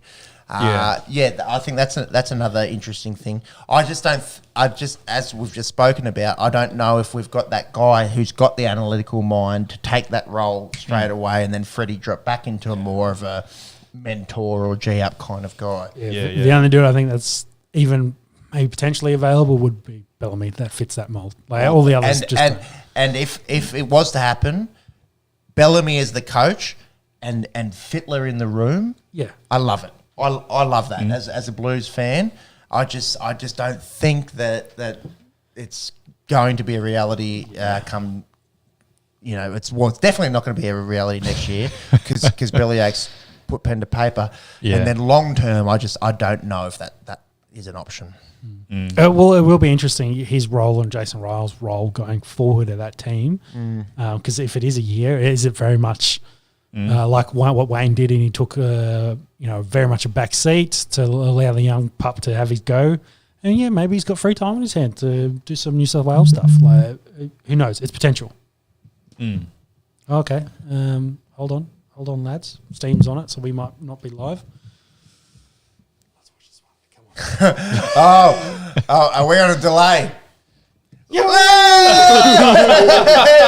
Only 30 seconds. Thanks to Steam. There we go. I was officially getting worried. Me too. There goes. I thought you were talking about the poddy for a second. No. Thanks, Steam, for the insights. The short ball, hey?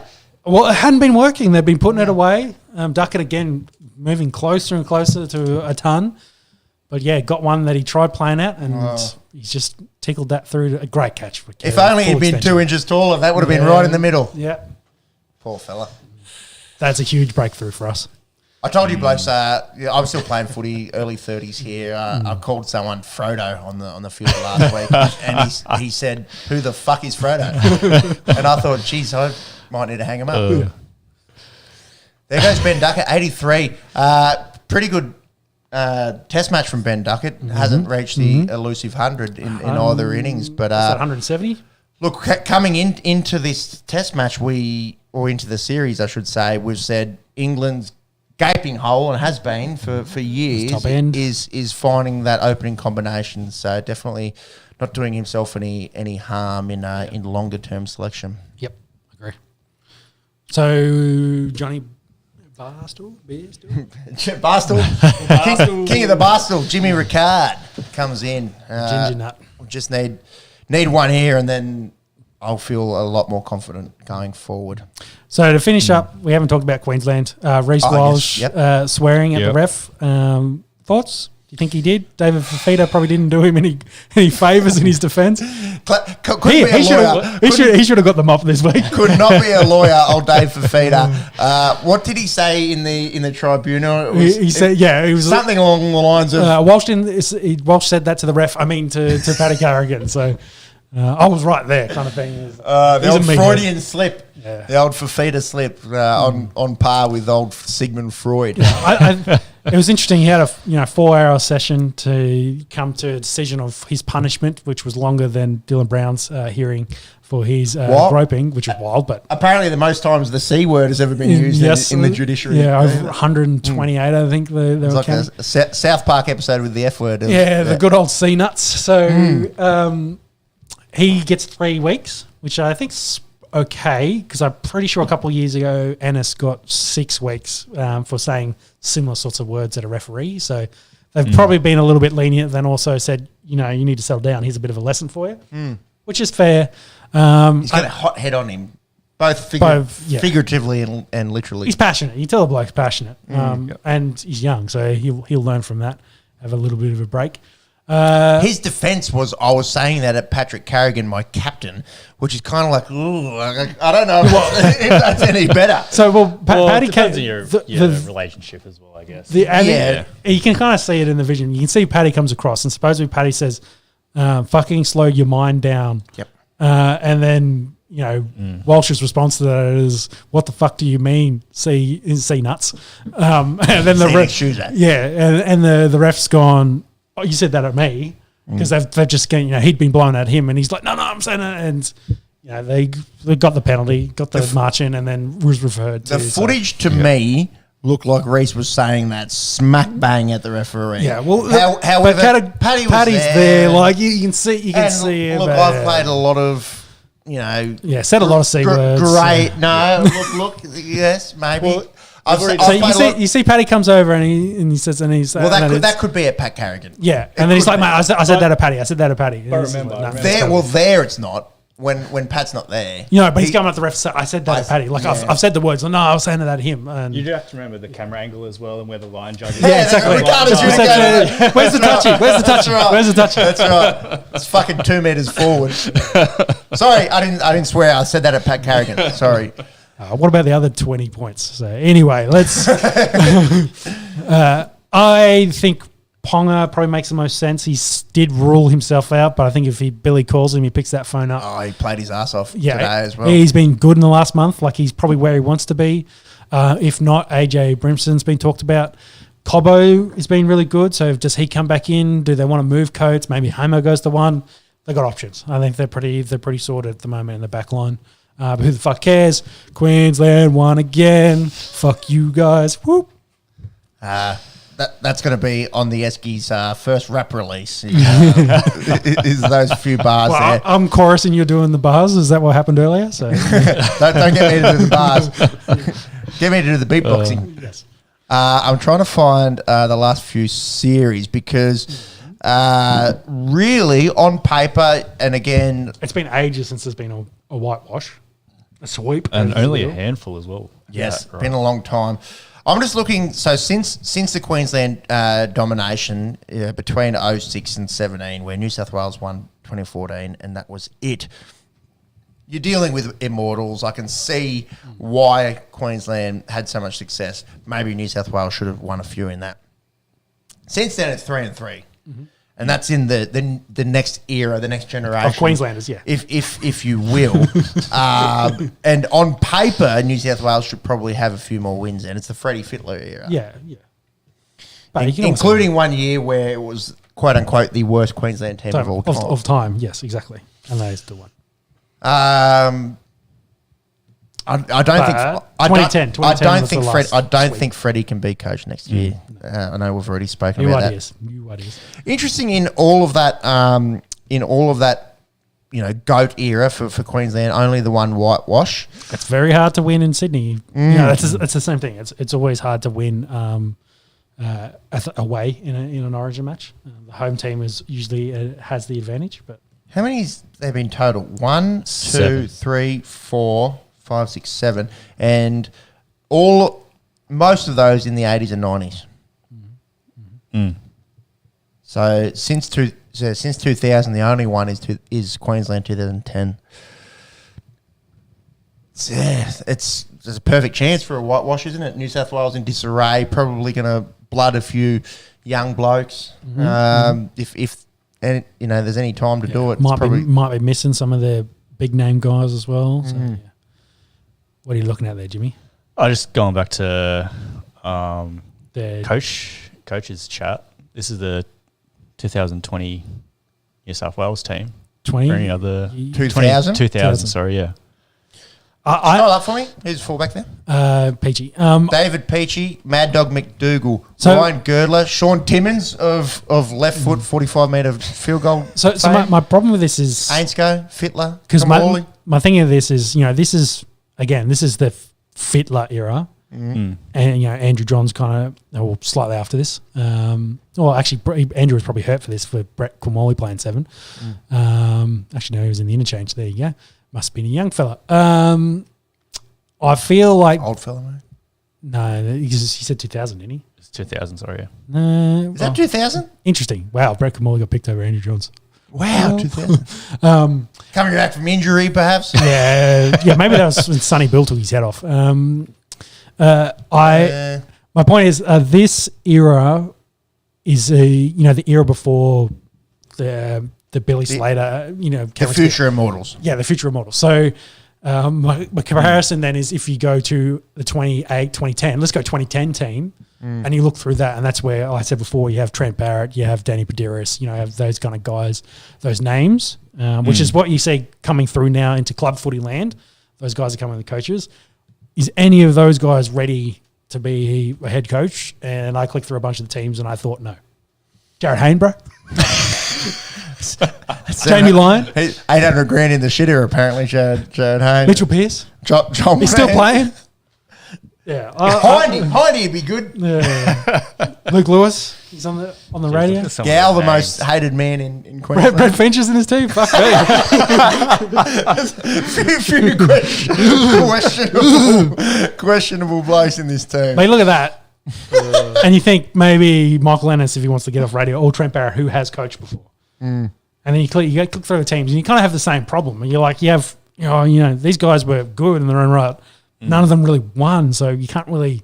None of them are really doing big coaching things at the moment. So it's like Wayne Bennett never won shit as a player. Like true, but he had been coaching for ages when he got his first gig at Queensland. But my argument is you don't have to have been a successful player to be a successful coach. No, I tend to agree. But if you're looking for options, you'd probably want some success in your backyard on your resume. You also not need to be in jail or otherwise your resume go to jail. yeah, exactly. Yeah, otherwise your resume looks like mine, whereas it's like done fuck all. Can you make me coach?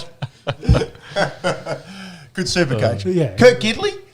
I don't know what he's up to there. Jamie Lyon, same thing. Like Morris brothers, Morris brothers. Matt Cooper, What have they been doing? Monahan, suck some dogs off. No, that was the other way around. Anyways. What a team, bro! We've gotten a bit silly here, and probably Greg Bird, do some coke. Probably an NRL player. No comment. Convicted one. Who's in the Queensland coaching staff? No comment. True. Actually, no, he's playing 6 at the moment. So Yeah, shut up. Know how to find the white line in the game. Anyways, enough silly talk. What are we taking out of this? Game 3, I think New South Wales need to Competitive. I Pick some new think blood. they need to pick some new blood. Who cares if that? Try some new like things. seriously, if they lose, they lose. Get 5 or 6 guys in there that you're looking to play in the future. Blood them and get them an Origin jersey. Reece Walsh, I think 3 weeks is a little stiff for that. I think there's a good argument that he did say that at the ref. I think Kalen Ponga comes in and even though he had ruled himself out, he looked bloody good for the Knights today. He's had a good month, so I think he's where he needs to be. Next year, there's not many options really that are proven. But Billy Slater wasn't proven either when he went in there. He obviously was proven as a player and arguably the best fullback. Well, arguably the best fullback of all time. And obviously has it between the years as a coach. So it'll be interesting to see what New South Wales does going forward. Yeah. And look, as a salty New South Wales man, credit where credit's due. You guys were a lot better this series and a lot better in that game, albeit those dubious calls in the first 10 minutes. They didn't change anything, really. So had all the ball and still couldn't score points. You can enjoy your last Queenslander for the podcast if you want. All right, let's roll through round 18 quickly. Not too much to talk about. Besides Ben Hunt, Queensland. And some fucking thrashings. So, first round in 20 years that 3 teams have scored a 50 burger. Dragons fan here, Dragons fan there. We got it up behind us here. 52-16 loss Thursday night against the Sharks. Really showed up in the first half. In fact, looked quite good at times in the first half, and then turn the lights off. Tale of 2 halves. Yeah, didn't come out in the second half at all. Tom Hazelton busted over for the Sharks just before half time. Momentum and things like that, and all the off-field chatter around Ben Hunt. Is he staying? Is he going? Your club captain doesn't want to be there. Zach Lomax got told today that he's free to look elsewhere. Well, I think Lomax wanted out. So it's actually the other way around. Flanagan said he's under contract, he's not going anywhere. So he's the exact same boat. But Flanagan also has no power. Lord of the Rings chat, you have no power. Flanagan can't do anything until November. So if they let him go, they let him go. Yeah. So it's a shit show, and I'm very glad that we'll talk about the West Tigers and Canterbury in a second. But I feel what are your thoughts? I will say I feel like Wests and Doggies can't get any worse, whereas I feel like the Dragons can. Especially if we haven't lost 74-0 this ever. Yeah. So with the Ben Hunt stuff, with the Lomax stuff, Vonnie's barbecue kind of comes to mind. Like there feels like there's moments that they're on a way towards a very bad back end of the year. It's been a shit show for 2 or 3 years. Yeah. But I think this, it's in the media, it's constantly talked about, and it's kind of keeping it in the rhetoric. It really must be affecting the players. They're constantly talking about it. Ben Hunt's comments after the games when they asked him was like, we're not good enough. That's just, garbage. I'm paraphrasing. But those things don't seem to help. He wants out. The report says he got on a plane on Friday to go to Brisbane, Friday morning. So this game was Thursday night. Got out of there as soon as he could to go home. Sounds like he wants to go back to Queensland, and it looked like there was a done deal with Brisbane, and that was released to the media. And I think the Dragons kind of were, shown in a bad light, rolling over. So they wanted to be tough and show they had some leverage and say no. But then on the flip side, if they're going to try and trade him to the Titans at the end of the year, which is the thinking, if they then continue to lose by 50 points for the next 2.5 months. Does that improve his value that he's currently got now coming off an Origin win?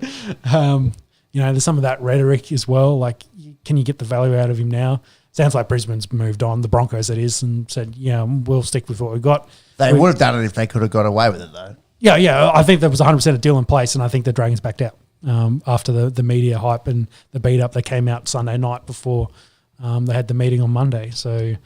and maybe Flanagan was like, hey, can we try to make him stay? Because, I kind of don't want to come to a club that's got no fucking players.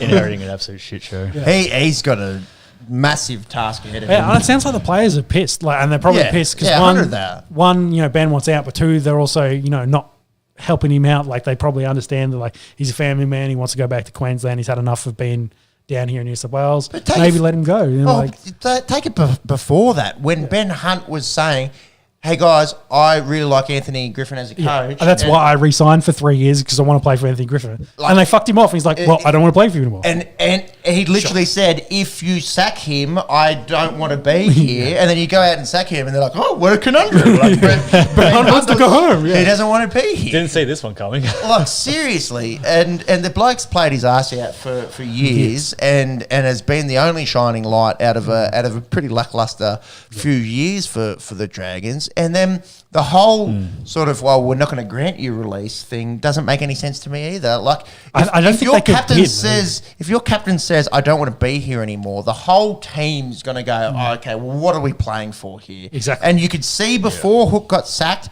and they were losing these games by Closely. 2 points and 6 points and 2 points. Just They still cared. Like, there was still passion there. But in the last few weeks, you know, getting towed up by the Warriors and getting towed up by the Sharks, you could just see it was kind of like, they're done. They're phoning in. fuck! You know, there's 30 minutes left. Oh, when do I get to have my beer? Kind of exactly. mentality. And I've been on the end of that, playing. You know, fucking you've played team sports. You've been- amateurs team sports. I know what that feels like. Yeah. And for the Dragons to say no, we're not going to let you go. I think it's a horrible message to the rest of the team. Like, why wouldn't you just say to Jaden Sullivan and to Telltale Moan that, you know, you guys are our future. We've let our superstar go. Yeah, we've got money. We'll start chasing Much other guys. much like what we're talking about with the Blues in Game 3, in that who gives a fuck? Go out there, get some experience, you know, cut your teeth and see how you go. I don't understand any of the thinking from the board throughout this whole process. Yeah. And why wouldn't you just cash in your chips? It's 2:00. You're in the casino. Things are only going to get worse. You know, you've already lost. 100%. You've already lost your $500 that you brought to punt with. To me, it seems... Don't go back to the ATM. To me, it seems like they want to win. Like, they want to be seen as the winners out of this process. And there's no winners in this. Just make a decision and move forward with We've it. been the losers for 3 years. Yeah. Like, it seriously, it hasn't been good for a long time. I just think let him go. Let him go. Get the young fellas in Cut your there. losses. You know, there was Save the money. Talk get the about coin. paying out contracts and all the rest. That He shit- wanted to pay for his own way. He was out. going to pay his own way. Like, Yeah. He's done. He's phoning it in. So what do you expect him to do week in, week out? Like, he's a competitor. He's going to play as best he can. But the same thing is just like, oh, I'm down by 40 points. Fuck me. Well, you know, I'll kick this one deep and then we'll just defend. Like, we're not really going to do anything here. So Yeah. At most, the only leverage the board for St. George probably had is just see out this year for the team and then we'll release you. But yeah, they've just gone completely. Can we talk about Titans then? Because the Titans in the same period very sneakily have sacked Holbrook. Bring in Desi and Hasler. bring in Daz, and you know the rumours, of course, is Ben Hunt will be their halfback next year, and you know he'll be there worked with Dez. You know, there's talk about player swaps and things like that, but it came out today that both Fafita and Big Tino have their contract signed to Holbrook, so they're free agents next year. So you know Broncos are theirs licking their lips again. It's like maybe we make another run at David Fafita, and shit, maybe we might as well get Big Tino or Dolphins, same thing. That Titans team might be themselves be in trouble. I think both of them love the Titans, might stay there, and you know, Des might be able to Gold do Coast. Gold Coast Titans. As in Gold Coast, the location rather than the team they play for. Is a lifestyle thing. Both things. Fuck. Yeah, they're so young as well. Yeah. Like I think it's a different argument when blokes are 10 years younger than Ben Hunt and they can say it doesn't have to happen right now. Yes. As well. Yeah. And for me, from what I can see, I think Tino, like you say, I think he loves the Gold Coast Titans. Yes. And I think he'd be happy to stay there. And if they get Hunt, geez, you're starting to look at a pretty Well, that's pretty probably good team. them. They're missing a spine. Like they've got talent elsewhere. They just haven't been able to put it all together. But you know, Holbrook, surprise, he only heard about it like on the day that he was getting sacked, and that they, you know, within the last 10 days that interviewed and sorted out with Hasler. Like it was all under the covers. You know, Mal's bloody there as a consultant, had no idea it was happening, and so he thinks he's probably done with the club as well because, you know, complete blindsided. They've obviously took a book out of what the PGA did and kept it all quiet, hush, hush, and they've done a deal with Des. So he'll have to go up there to Queensland and try to right the Titan ship. But yeah, Holbrook is one of the first coaches in the NRL to be sacked after winning a football game. So yeah, and harsh, I thought, on him. They're not doing. No, they haven't playing bad. They haven't been horrendous by any Yeah. stretch of the imagination. It'd be interesting what's happening behind closed doors there for them to kind of go that approach. What's been said, etc. I wonder if they just saw Hasler as an opportunity. Maybe it's definitely possible. Let's keep rolling through the weekend's games. South getting a big win over there in Auckland. Rainy conditions. Double for Alex Johnston. Can you chase that one up? I might have a tab open somewhere here for where he is. He's 180. He's confirmed. 180. Yeah. Wikipedia is doing me dirty with people updating it with different numbers. But he's 180. He's equal with Beaver. He's 10 away from Billy with, what did we work out? 9 rounds to go. Well, and it includes finals. And finals. He shits. Like I said a couple of weeks ago, he shits it in. You reckon? I reckon he'll take Billy this year. Do play Dragons again, I think, as well. He didn't score against the Dragons in that last one. Yeah, did he? that is true. That is true. I like his chances more in the coming weeks. Let's say that. Agreed. Shout out to Tohu Harris and Jackson Ford, former Dragon. They made combined 102 tackles in this game and missed one between the two of them in rainy conditions. Bit of a reality check for the Warriors. There was probably a few weeks ago where we were like, could the Warriors win the comp? I don't think so. I think they're better. And they play lots of games in New Zealand. I think they make the top 8, and if they get a home final, then there's a good shout that they get through to the second round. But I also think a bit of a reality check for them. I'd have them in the second tier of league teams this year. Yeah. Storm Penrith. That was at Marvel. Interesting. Speaking of tier 1. Panthers, unbelievable in this one, coming back from 14-0 down. It was the first time that they'd been double digits down all year, which is pretty crazy. Jerome Luai, we spoke about him before, and does he get picked for Origin? He actually got to have a dangerous tackle. Yeah, I think he was all clear for this with a fine. Just a fine, so he's all sweet there. Harry Grant's all sweet. Panthers one-way traffic in the second half, and again, going back to, is it the Penrith system in that they were really good and Nathan Cleary's still not there against the Storm at home. It was pretty amazing sort of stuff. Isaac Tunga. Home quotations. Well, that's true, at Marvel. Women's World Cup is about to kick off, so that game there was at Marvel, and we'll get to the Broncos in just a second. Unavailable. Yes, very good, very good. Boys, I'm busting. Do you want to take Super Saturday away? Given, all 3 of your teams played yesterday. So get through that chat. And then I'll be back in a sec. Yeah, so Raiders, Titans, Raiders get another close win. Their average win margins at 4, the lowest in the league. They are the only top 8 side with a negative points differential. So they're currently 5th on ladder, and I think 4th and 5 of their last run, as Peps almost takes out the lamppost. They're looking pretty good, solid. Fogarty had maybe an average game. Did get a very controversial penalty try denied for David Fafita in this one, where Fafita gave him a little bit of a shove in the back. But outside of that, the Raiders keep rolling. Any other tidbits there, Jimmy? No, not really. Then the big one. There was 2 big ones with no results, with donuts essentially. So Cowboys put 74 on the Tigers at home. Tigers with a big 0, biggest margin in the NRL era, so the Premiership era. And they played each other 6 weeks ago, and the Tigers put 60 on them. So it's a bit of a change of fortunes. Tigers banged up talent, and the Cowboys coming out of the Origin period are fired up.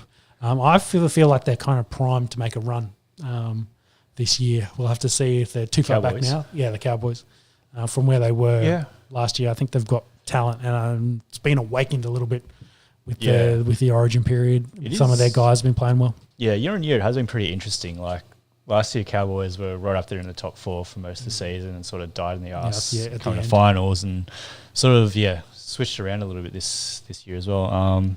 I think it might have been Cowboys history, but Holmes scored most tries ever most points ever, I think, with about 30 points. Yes, in a game. Good old Val. For Cowboys, so... I think Peps said someone hit made $111,000 off a multi for try scorers from the Cowboys in this.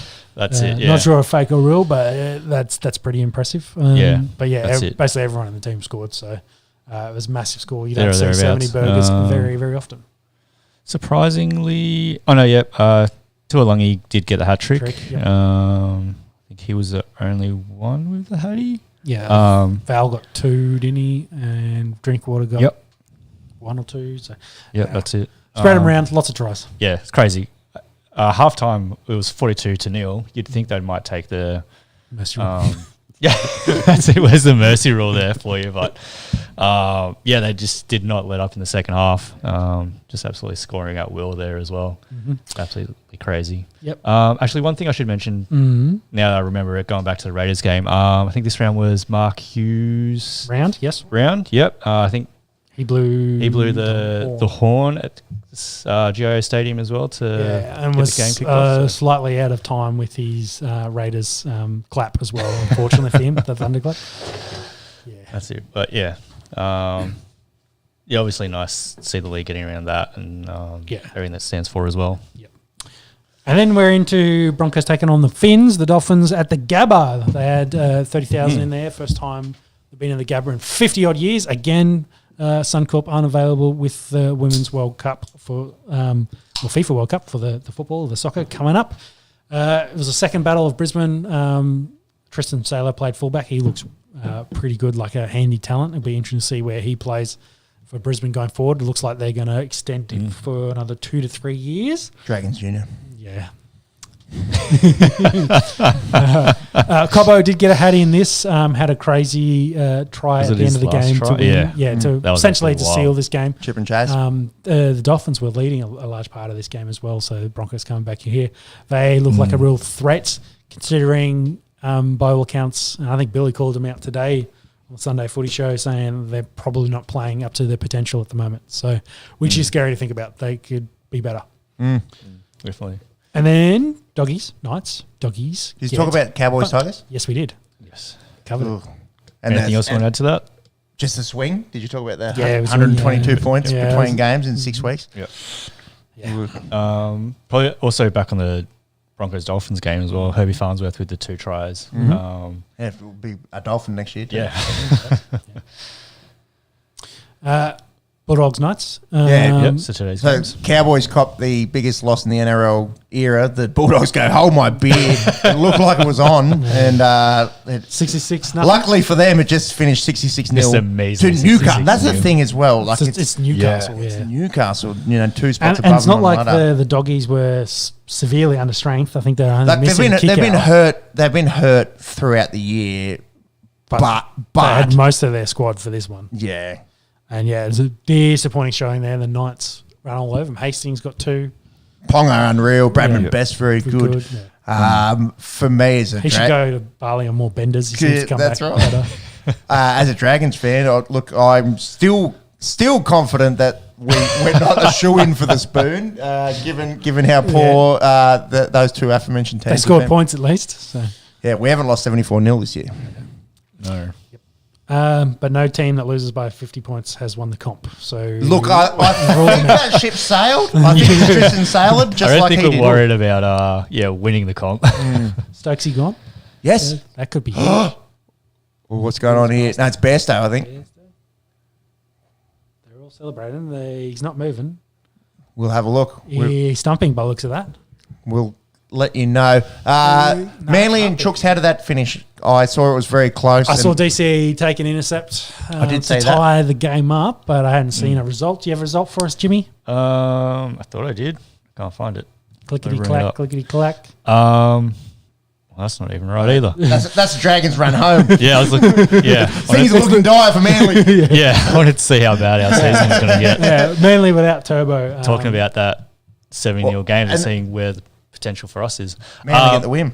Manly did get the wins 18-16 after the 12-10 halftime scoreline. Oh, that's interesting. Wow. Chooks are fucked. Like, They're not making the that. cricket or the football? I'm talking about cricket now. Johnny ducks under this and then walks forward 2 yards and they run him out. Well, Look at him. Then I'll just leave my crease and that's so fucking dirty. Is that in the spirit of the game? Yeah, that's. Was it the end of the over? I don't know. It could have been. Oh, this is going to be a talking point now. This is a huge talking point. What are they going to say? That looks out. no. Wow. That's not cricket. Oh, goodness. I don't know if I'm about that. Yeah, I'd hate to win off that. What's Steam say? That's a square up for the no catch from Starkey. There you go. The cricket gods with the karma. I don't know about that, hey. It was bad. But obviously, Bairstow's not happy about it. It was the end of the over too. Yeah, so maybe that's what he's thinking. It's gone through the keeper. We'll get the law. I think you have to ground your bat. I think that's. Did he ground his bat? No, I don't think he did. No, I think he was did. walking down the pitch to tap it down. Oh my goodness, that is.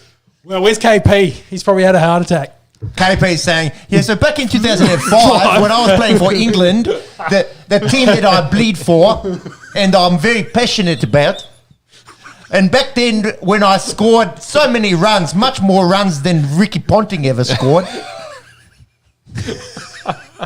Something along those lines. Yeah, definitely. Yeah. You have a few blood vessels as well, etc. That's right. Let's just watch this again, Jimmy. I think it's a single motion. Kerry just kind of he picks it up and throws it straight back. So before he even But no, he doesn't kind of realize that. I'm sorry, he kind of doesn't realize that Johnny. If you look at it, he's just throwing it back. I don't think he throws it back, having seen Johnny already walking out. I don't know, because it comes back so quickly. He catches the ball and he throws it back. I've never seen that. So watch it. Oh, it doesn't have to. See, he grabs it and he just throws it straight back. He's still in his crease. Yes. How does he know he's going to walk forward? That's just luck. I think it's luck. That is very lucky. Which is good because then you kind of take the spirit of the game kind of. He's just done that. Green's got no idea. He's just done that out of instinct, and Johnny's just walked out. I think if Green holds it and then sees Johnny leave and then throws it, that looks way worse to me. I don't know about this. But I feel very uneasy about this. Yeah, and it's fucking Jonny Bairstow. Yeah, I know. But he's great. He's in his crease when he throws the ball. But conspiracy theories here. How often does Kerry do that though? Oh, I'd say often. He probably throws it back towards the pegs. Maybe not to hit the pegs. Maybe he's just got lucky. He's got the luckiest throwback of the pegs and he's hit it. I've got a cricket chat here. It's going off. I'm saying, can we get some thoughts on this? I don't know if that's in the spirit of the game. Is it unintentional? Was my other question. Yeah, I think it's Sean's right. He throws it before he even leaves his crease. Yeah. But the umpy, if they're going to review it, is just he doesn't ground his bat. You're all right. He just gets up and starts. Oh, actually, you watch him. He just walks down the pitch. Maybe they've picked up on it because they're showing replays. He just walks down. He doesn't ground his bat. He just walks down. That's the one that gets him out. But the three previous balls. See, to me, that looks like it's a plan. Yeah, it seems to me like they've picked up on the fact that he leaves his crease without grounding his bat. Wow. And Alex is just I'll just throw this one back in case he does, and I've hit the pegs, and that's going to be huge. That is huge. The old man card. It's not that bad. Well, it's not intentional. That's the thing. Yeah, might have been a plan, they figured it out, and then they want to keep him honest, and he just caught him. He caught himself out, essentially not doing the right thing, grounding his bat. Yeah. Jeez. That's huge for us. Now into the tail end, that could be the test match. Oh, the paper's going to be blowing up tomorrow. Aussie's always cheating. They're always cheating. Fucking Barmy Army. Yeah, they had a good Travis Head song. Yes, they did. Where's your head at? He's scoring at a runner ball. We're not doing baseball, and he's better at baseball than you. You got to give him to him. Not quite as catchy. Trying that rap out again. The one good thing the Poms are good at is chance. It's the Steve being Smith. uglier than we are. Yeah, true. I think What happened? Did they send all the good-looking convicts away? I don't Is that what happened? know. I don't know if it's just a function of being perpetually under cloud. Yeah, we just get a little bit more sun than they do. Yeah. They're not good-looking people. And again, I'm generalising here. Like Yeah, I was gonna James say, like, Anderson, like he's Wiz sort of or- silver fox. Yeah, You the can cricket say- team's okay, I not a can good see it. representation. So. But like I'm going to say a good 75% of their team hit every branch in the ugly tree. And that's coming from 3 oil paintings. Ooh, Stuart Broad's just copped one on the chin as well. Anyways, Couldn't happen to a nicer bloke. yeah, that's an issue. is that rugby league? Is I that haven't rugby been the league? first. done? Yeah, as we're well. done. League, we got a result. Manly won 18-16. Manly In a won. close Yeah. one. Dragons not getting the spoon. New South Wales played 17 debutants in game 3. Could do. Did that happen to him in the first innings as well? He did. He did get he hit, hit one on yeah. the chin. Yep. He didn't And he got field. out two balls later, I think. Yeah, he didn't field a whole bit, but he no concussion, of course. So No, yeah. that is massive. I can't believe they got that wicket. All right, let's run through. We're 2 hours in. Yeah. I said this would take 80 minutes. Final point. Stay in your crease until the umpire calls over. Then you don't have an issue. That seems to be the sentiment. There you go. Yeah. Seems to be the sentiment. Test cricket's a mental That's game. the one that hit him. Then or the other. Very, innings? very strange dismissal. Dismissal. Dismissal. From Sean Connery. having a stroke by the sound of that one. Sean Connery. You just slap him around a little bit. We don't condone this. We On don't. the On The That Esky. that is me quoting Sean Connery. Onto the Oh, yeah, AFL. let's run through the AFL. We've got heaps to cover still. Lions, Tigers. Is it a liger or a tigon? I don't know. They have them at the zoo. Sean, did you see Depends any? who's big spoon. Did you see any of No, this? I did not. I was or watching the were you cricket. just watching the cricket. Yeah. Lions won pretty convincingly. Yeah, big win for the Lions. They keep rolling. 9 goals to 1 first half. Blew them out of the park. Lockie Neal gets 34. Water's wet. Joe Danaher looked good. Hugh McLuggage looked pretty good. Tim Taranto has had his hand up for Brownlow votes. Yep. Probably didn't get any in this one. Jacob Hopper probably didn't get a Brownlow vote, but probably the best for the Tigers. The Lions will play West Coast next week. I think, as it stood, was going to be the biggest line in AFL history. It'll be interesting to see what happens. Tigers Swans next week. I think that's do or die for both teams. There, Tend to agree. typical kind of chat. Night game at the Gabba. Lions look pretty good. Yep. Can they do it in September in Melbourne? That's a question. Always going to be the question. They've definitely been better since they've sat the old fellas down for a rest. So see if they continue with that going forward. Or they set themselves down. Yes. Maybe I need to take a page out of their book. Amateur football. Swans, Cats, 54 apiece. The Swans kicked 6 goals, 18. That's a If result, Carlton had goal kicking woes, the Swans say hi. Grand final rematch. At least it was a close encounter. Still no buddy for the Swans. Did you guys see the highlights from the end of the game? The Swans should have won this. Robbie Fox hit the post from point blank range. Heaney, it was a tough chance, kind of chucked it on the boot, and he just sort of sprayed it. And that was the point that evened it up. Apparently that as a percentage, so 6 to 18 is the worst goal accuracy from any team this year. Swans really missed out on a big opportunity. Even there worse than the Blues? for one single game. Oh, okay. Yeah, for one single game. Blues have been pretty bad. yeah. Blues have been pretty bad. Mackay says hello. Roll us into Saturday. Crows are pretty convincing winners against the Kangaroos there. Expected. At Adelaide Oval. I think North Melbourne stuck with them for a bit, and then sort of Crows got the upper hand in the second half. Isaac Rankin kicked 5 goals straight. Darcy Fogarty pretty good. Tex Walker could win a Coleman. Pretty crazy. He had 3 in this one. Nick Larkey also had 3. He's also in Coleman contention. The Crom continue to crom and be cromulent in... Whoa! There's a fair bit of chat going on here. Marnus was getting stuck in Ben Stuart Broad. And then Ben Stokey's Ben just throwing his Stokes bat. has thrown his bat to square leg. Yeah. Interesting kind of stuff. Was Marnus fielding around there, maybe? Bulldogs get a good win against Freo. Jamaro Ugle-Hagan looks like he's just starting to hit his potential as a number 1 overall draft pick. He kicked 4 goals straight in this one. Caleb Sarong, pretty good in a losing effort there for Freo. Collingwood, very, very good. I tell you who should be the Brownlow medalist, Nick Dacos, provided he doesn't get hurt or suspended. Yep. Give him the 3 votes for this one. 36 disposals, 10 tackles, 7 marks, a goal. It was all one-way traffic. Did you see it was the first Gold Coast sellout in X amount of games? All Collingwood. Or just to see the pies play. Well, they reckon 10,000 travelled for it. Jeez, that's absolutely crazy. So Flag Pies chat is real. Are they top of the table at the moment? Equal with Port, I believe. Yeah. Port Sens. Flag Pie chat continues to roll. Boys, the best game of the round, or at least the best finish, the Bombers, the poor Bombers, going down to the power. It happened after the siren. Dan Houston from 55.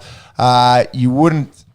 Yeah, you couldn't dream of this as a kid. Maybe in a grand final. Maybe that's the only way that would make it sweeter. Definitely. Takes a mark. Time has expired. He's on the right forward flank. He takes a mark probably right on 50, maybe 52.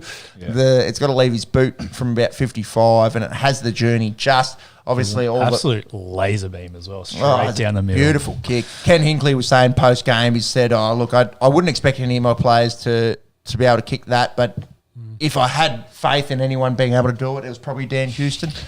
Also had the most posies in the game. And did you see the poor goal umpire? Yeah. He had the Bombers guy come down, like bum land on his face. How good are the photos? How good are the photos? It's, you've obviously worked it into our social media post for today. It's probably 12, 14 bodies under that ball. Yeah, nearly both teams are under it. Everyone's goal there. Umpire. There's probably 7. I reckon there's a good 7 Bombers on the line trying to get a hand there. There's a few Port players trying to bump or get body because there's nothing that they can do essentially other than blocking Bombers players. Yeah, and it looked like it did touch hands. That it was just probably about 300, 400 mil past the goal line before it happened. Yep. Wild scenes. Port 12 in a row. We spoke about Flag Pies chat, and Port Adelaide definitely putting their hand up there too. Right, let's get into Carlton. They had a win, convincing win. Should beat the Hawks though. Should beat the Hawks, although you look at their ladder position and it's definitely and with they still have a chance. There's still a chance, and you look at that, like they're in 14th, but there's a lot of congestion there before you roll into the top 8, and they actually look like they were playing pretty good footy today. Obviously, a big out with Tom De Koning missing, which meant no recognised ruckman. Jack Silvani did most of the work with a little bit of Lewis Young sort of chipping in there, and they just blew him off the park in the first half. I think we're going to talk about it. Harry Mackay played well. He kicked a couple. Can he kick straight? The thing is, he doesn't want to kick the drop punt. Yeah. And we've spoken about it all. Set shots is just not his thing. Got to be a snap. And when you're snapping from 30 metres straight in front and it's not getting the journey, and he was actually hitting the drop punt quite well today. I wonder what's going on between the ears there with Harry. I'm sure that Carlton has had plenty of ex-full forwards and guys that were lethal in front of goal come and have a chat with him. But it's frustrating as a fan. Yep. Because the bloke can clunk a mark. He's strong as anything under the high ball. He's just got to sort of sort out this part in his game. There was also one as well early on, didn't cost anything. Straight in front, fast play, and Sam Walsh could have kicked a goal, and he gave it to Harry, and Harry opted to go on the left boot and sprayed it. So something's going on there. Charlie Curnow, a lot better. Finishing off, and the Carlton midfield just looked leaps and bounds past where Hawthorn was through the middle of the ground. Yeah. Well, they've got a decent run at the moment. They got Dockers. Yeah, next? Dockers away, Port at home. So I think have to win one. I think you can probably take a loss there. And then I think every game that they would be expected to win moving forward after that, they have to win. They have to beat West Coast at home. Collingwood, you probably take a loss there. Have to beat the Saints moving forward. Demons, hard one. Suns, GWS. So Suns, GWS, West Coast, St Kilda have to win all those games, and then it gets hard. If you have a loss against Melbourne, Collingwood, maybe that's going to come down to percentages and whatnot. But good to see them, having a win and two in a row, and something to sort of semi be happy about for Carlton fans. They are 2 wins behind at the moment. It's not undoable. It's not great. Oh, Paddy. It's not great, no. But it's also, same boat as Richmond and Sydney as well. So other teams that were probably expected to be up there as well. Moving forward, another team that had a win today against a team that they probably shouldn't beat, the GWS Giants, going over to Alice Springs, getting a good win in the wet there as Paddy Cummins gets Tough the ball drilled back at him by Ben Stokes. And it goes down, and then a little bit of chat between Broad and Cummins there. God, I just can't stand Stuart. Giants keeping a touch. Yeah, their finals chances well alive there. Didn't see much of this. Sort of as we were rolling into the podcast, just saw the horrendous weather conditions and the Giants coming away with 2-point win and the Saints beating the Weagles. West Coast, I think, led throughout 3 terms in this. Yes, they did. No one expected West Coast to win this, and St Kilda sort of getting away with one in the end. What's your tweet there, Jimmy? This round, I just want to give an honourable mention to the Giants' social media team. So AFL came out the other day this week tweeting what football facts sound made up but actually true. And they gave the fact that Cleopatra lived closer to Francis Fraser even. You can keep going with that. Fraser Gehrig. You can't see it. Let's put it down to that. Fraser Gehrig kicking 100 goals in his blind 2004. spot. Then the building of the Great Pyramid of Giza. And I can solve that one for you at the AFL. Yeah. The aliens built Giza. True. So it's pretty easy there. And then GWS social media team came up with this response. Suspended since 2020. It's pretty good. Too good. It's pretty years. Yeah. Maturing, is that what we're saying? That's We've got it. the ladder there. So Collingwood and Port 8 points ahead in equal first there. Port 12 in a row. Then down to Brisbane, 44 points, who are then 8 points clear of Melbourne and St Kilda. I feel like the top 3 set. Maybe one of those teams can cash them, but I just feel I don't think Melbourne will miss out either. Yeah. Given. Oh, I don't think they'll miss out. I mean, I don't think and the other teams might catch them. Melbourne's not leap. Oh, Did yeah. they like to take over? Like, I think those 3 will be the top 3. Yep, I can see that. St Like, Kilda. it'd be doable to catch Lions. I think the top 2 definitely, I think, are so far clear. Well, then the Lions could catch them. You get my point. There's a lot of speculation in this. Speculation.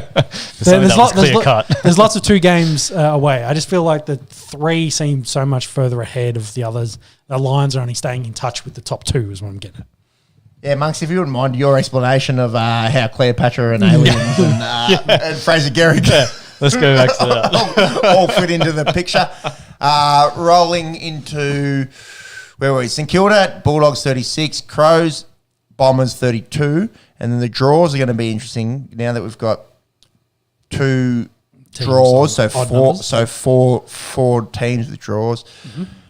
Cats with 30, Giants 28, Freo 28, Suns 28, and then Swans, Carlton, Tigers 26, and then I think 16, 17, 18. That's, well, obviously it's no finals for Hawthorn, North Melbourne, and West Coast.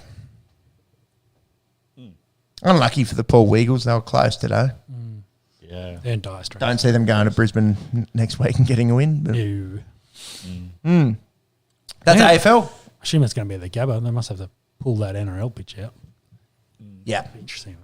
I did see a video Of might the have been on preparing, Instagram. They tried to do a time lapse of like them having the AFL game and then setting it up for the NRL game, but then they cut it right before they finished setting up the NRL game. They showed like it was like a 24-hour period where like they showed the full game for the AFL, and then you had the ground staff coming in, stripping down the AFL field, putting up the NRL post, lining the field up. And There'd be a lot of work that goes into it. yeah, it seemed like there's a lot of work. But like they stopped the video right when it was like getting right to the juicy. Yeah, that's it. I've seen that in a video before, and then it says subscribe to it. Anyways, NBA draft or NBA chat. NBA chat in general, if you wouldn't mind. Yep. Curry sets, fires, puts it up, bang! We might talk NBA player movement first, and then if you wouldn't mind just bringing up the draft there, and we'll just briefly talk about that. There's only one really big name that came out of that, and he went to where he was meant to go. Yeah, there was The tall Wemby went first. We'll have a brief look at the rest of the draft in just a minute. I think a lot of the chat over the last sort of 3 days as this free agency period has opened up has sort of pertained to guys who haven't moved yet. In Dame Lillard and James Harden. It seems the Harden stuff is all but done. He picked up his option and they're looking to trade him. It seems like it might be Clippers. Did I hear that right? Knicks, maybe? No, that's the wrong side. Maybe it's Clippers. Get some James Harden option there. I'm fine. Oh, no, Westbrook went to Clippers, so I'm not sure if that maybe we're overlapping. Anyway, I just want to back on Lillard for Dame. I think it was confirmed today that he's officially requested that trade, and Miami is the spot they're most likely. Makes sense. Yep. Makes sense. Really need a elite guard, and you'd imagine Miami with Dame. It's a different story in the NBA finals that have just surpassed. I'm getting a bit worried here. A little bit worried. Stokes gear. He's getting close. He's the 80s. He's just throwing. Well, he's doing baseball now. He's just throwing the bat around, trying to tick these runs down. Got another 150 odd, well, just under 150 to get for even a potential victory. It's a long way away from that, but he's 148 to be exact. But he's taking a liking to Cam Green. I feel like maybe we get Starkey back on. Put it in his throat. Yeah. Well, I think he struggled a little bit picking up some of those full of balls on his toes. So go back to that.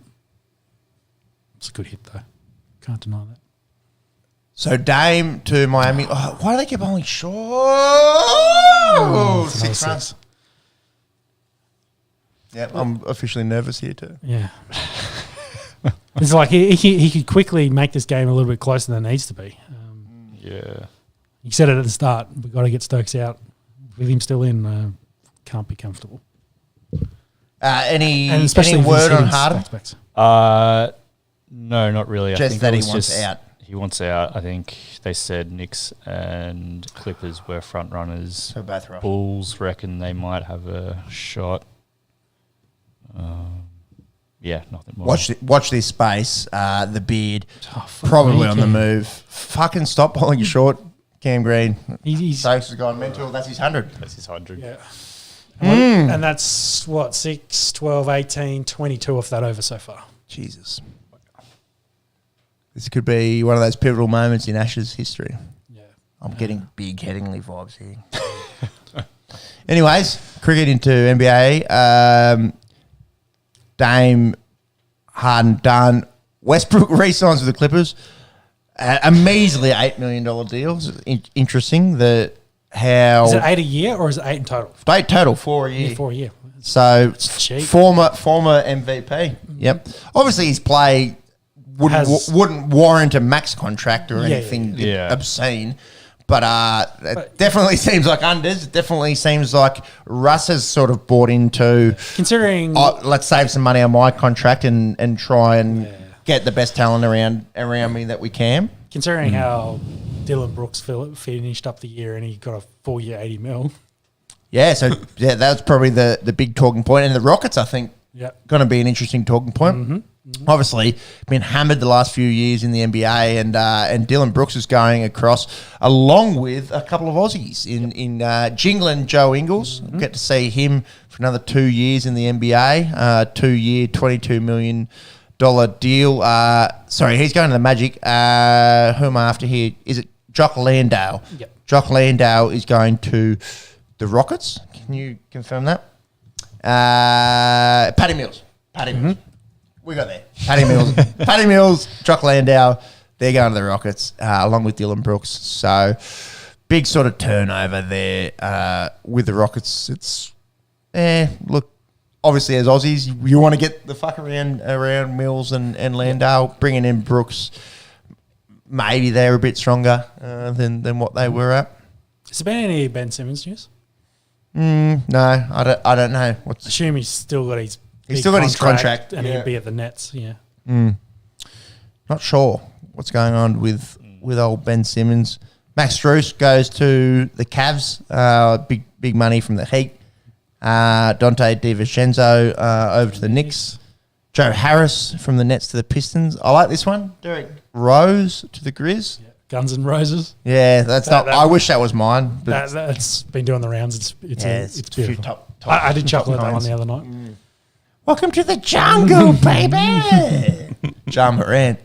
I don't know. Maybe people will get around him more if he's wearing a slash hat and curls, you know.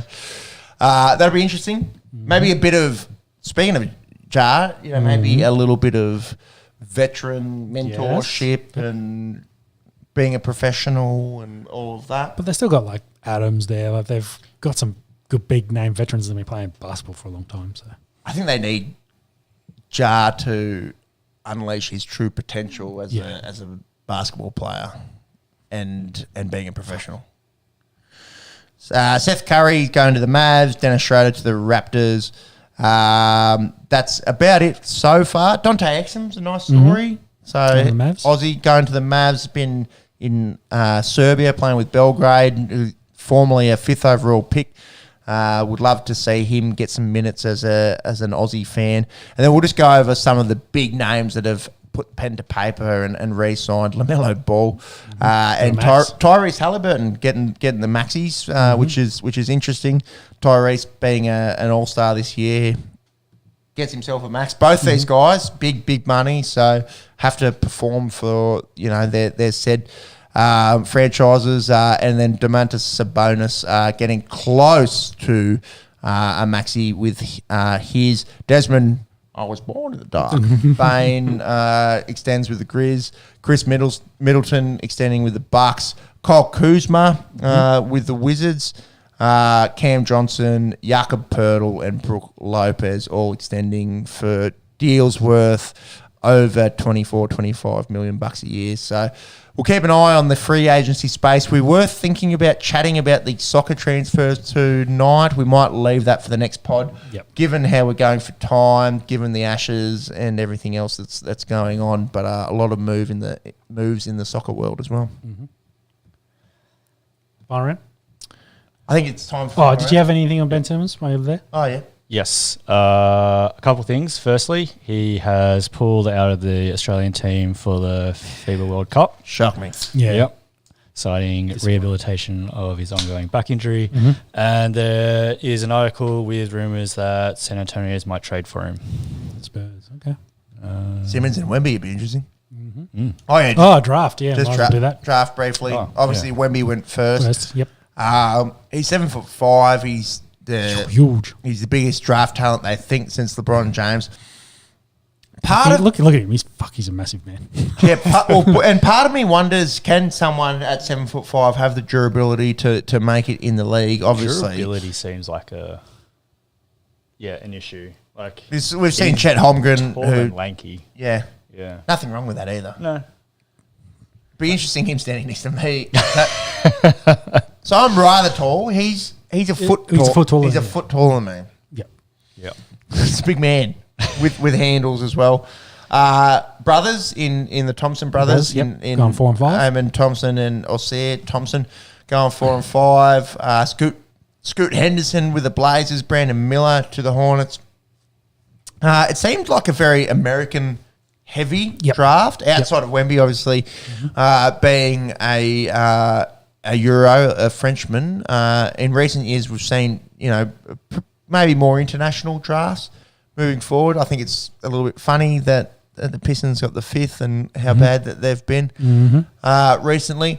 And it kind of goes back to, as well, in the NBA, it's really about those top draft prospects.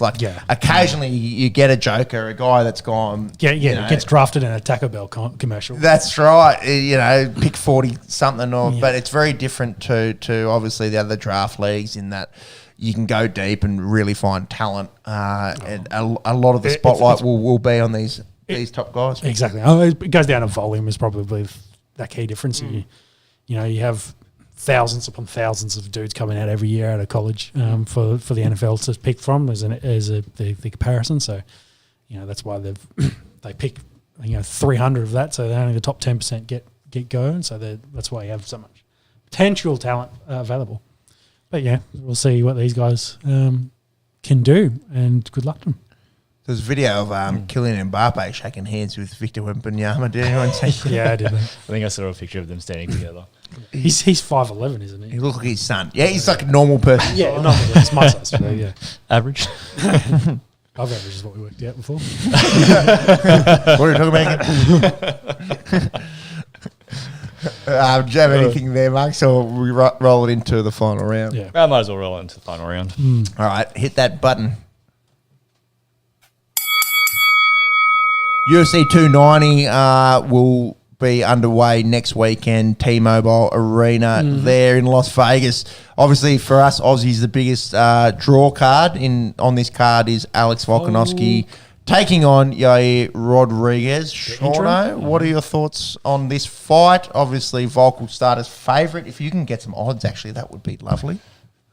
It'd be interesting where they are for that. As well, we're going to lunch, are we? Yep, it'll be lunchtime in the cricket. I did see Broad and Stokes have 50 partnership with 90% of that coming from Stokes.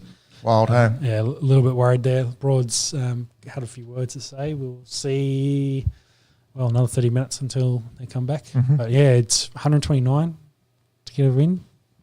Officially concerned. Got to get Stokes. And your thoughts on Alex Volkanovski? If we go back to UFC, let's preview 290. Volk, been the champion for a very long time. First time fighting Rodriguez. For comparable opponents, like everyone that's beaten Volk has then also beat himself. So it's going to be an interesting fight. Very much a kind of stand-up fight. It'll be interesting to see if Volk's pace and whether there's some creativity from Rodriguez that maybe catches him. It'll be interesting. I think Volk will be heavy favourite, and I think he'll probably retain and win, but I think it'll be a good fight. $1.22 for Volkanovski. Yair Rodriguez, $4.35. What do we know about Rodriguez? Obviously, Mexican fighter, 30 years of age. Lost to Holloway, so that was the comparable. They beat Ortega and Emmett. Emmett was the recent one. But then you look at that list, and I think Emmett's probably not the championship caliber at the moment. Volk beat Ortega, Volk beat Holloway, and Holloway, of course, beat Rodriguez. So, there's some comparisons there. And everyone that he's beaten, Volk has beaten, obviously. Yeah, and the guys that he has lost to in that list, Volk has also then beaten himself. Like, Volk's cleared that division out. But it's interesting from the fact that he's an interesting striker and may be a bit of a challenge, but it's nothing that maybe he hasn't seen before, and it'll be interesting to see if Volk is at top tier and ready to knock him down. Agreed. I think Volk should win. Hopefully not looking that biased, but you look at the numbers, you look at who's fought who and how well Volk went going up against Makachev and coming back. Hopefully he can get the job done here. Yeah. He's a dangerous man. Let's hope he wins. Brandon Moreno in flyweight. He's taking on Alexandre Pantoja. I hope I'm saying that right. Pantoja. in the flyweight division. It's the first time in a while that it hasn't been Marino and Figgy. Yep, it's been quite a while. Thoughts here? I think Marino was, again, heavy favourite in this one, and I would think he potentially still get the win. I think he's still heads above him in that division. But, again, it's, new young challenger, see whether he can potentially steal it, shock the world, whatever you want to say, and maybe kickstart this flyweight division a little bit because it's been very top-heavy with two dudes. And it's been a bit stagnant, really, hasn't it? Exactly. Yeah. And considering it coming off, was it Mighty Mouse flyweight? Yeah. Yeah, I think it was off Mighty Mouse into Henry, who then kind of fucked off when these two then have had it. Like, it's only had bugger all champions for a very, very long time. Pantoja just... Actually, have they... Go back down. They've fought before. There, and he won. 2018, Pantoja has a win against Brandon Moreno. So A long time ago. But 5 years ago, but that definitely has to play into the mental the game there. He has lost to Figgy back in 2019. I think it's important as well for like you say, for the flyweight division to... I don't know I don't know if they need a changing of the guard, but it kind of needs a little bit of something to spice it up after a long time of Moreno and Figgy. And Moreno, he is favourite, but not as short as you might imagine. Yeah, so he is favourite $1.55. Pantoja is $2.46. So yeah, not as one-sided as I would have thought based on those odds. Yeah. Into Bobby Knuckles taking on not Faf du Plessis in the middleweight. It's almost like this card was made for Australian viewers. It is happening over there in Nevada, but Volk... It's very heavy on the Aussies as well. Yeah, Bobby Knuckles and we'll talk about Jimmy Crute on the undercard. Dan Hooker's technically Kiwi, but he's Russell Crowe, etc. will take him. Can we get some odds here? And what are we thinking of this fight? Obviously, Dricus has done very, very well in rising up the rankings in the middleweight division. Yeah, I think Bobby Knuckles is just too far ahead of him. And I think when I saw those odds as well, they heavily favours Whittaker. I'm going to back Robert to win this and then push for another go at Israel. I will too. But you look at these guys that Dricus has beaten, no slouches, 19-2. Derek Brunson, Darren Till, some big names there coming. That he's got the better of. Short odds for Bobby Knuckles, but you don't want to underestimate the South African here. Yep. No, that's it. Yeah, so Bobby Knuckles is $1.26. du Plessis is out at $3.90. And they've, in terms of common opponents, they've gone 1-for-1 against all those guys that you just mentioned as well. So, yeah. Whittaker essentially, if it wasn't for a man named Israel Adesanya, could be a champion for quite some time. Yeah, agree. Quite some time. I'm going to go with Bobby Knuckles here, and just don't want him to underestimate the Safa, but should get the job done. Yep. Jalen Turner taking on Dan Hooker. Not Australian Dan Hooker. Yes. Dan Hooker needs a bit of a bounce back. I think like his UFC career might be on the line. Yeah, here. He's being a bit of gatekeeper at the moment. What was his last kind of couple of results? I think I don't want to say 3 losses, but I think lost, win. So he had the win recently, but before then lost to Arnold Allen and Islam Makhachev. Pretty handy fighters. Yeah. And then before that, his other losses were Michael Chandler and Dustin Poirier. So he seems like he's, I don't want to say he's like gatekeeper. He's in the top 10, but he just can't push into the 5 kind of thing. Every time he's fought a guy on that range, he's been on the back end of a loss. 100%. And you look at those 4 losses, there's probably not 4 better names in that division ever that he's lost to. What about Turner on the flip side? I think Turner's been pretty good from memory. Just bringing him up here. Let's have a look. He did have that loss to Gamrot, which was a split decision. But before that, beat Brad Riddell, Jamie Malarkey, Uros Fair few Medic. submissions on that list. Like he's been pretty good, yeah, and has finished fights. Has definitely finished fights. So it's definitely a big ask for Dan Hooker in the lightweight division here. Fuck, lightweight stacked. It's real. Like it's a really heavy division at the moment. Yeah, and the champion doesn't have a fight at the moment. So The last fight, middleweight, Bo Nickel versus Shane Gore. Don't know too much about them other than that Bo Nickel is maybe one of the best wrestlers getting around in the UFC, full stop. The talkies are there. Apparent he's going to win the championship at some point and wrestle shit out of everyone to get to that point. He's young as fuck as well, yes, isn't he? He is. Be interesting, and he's had some very, very quick wins so far in his UFC career.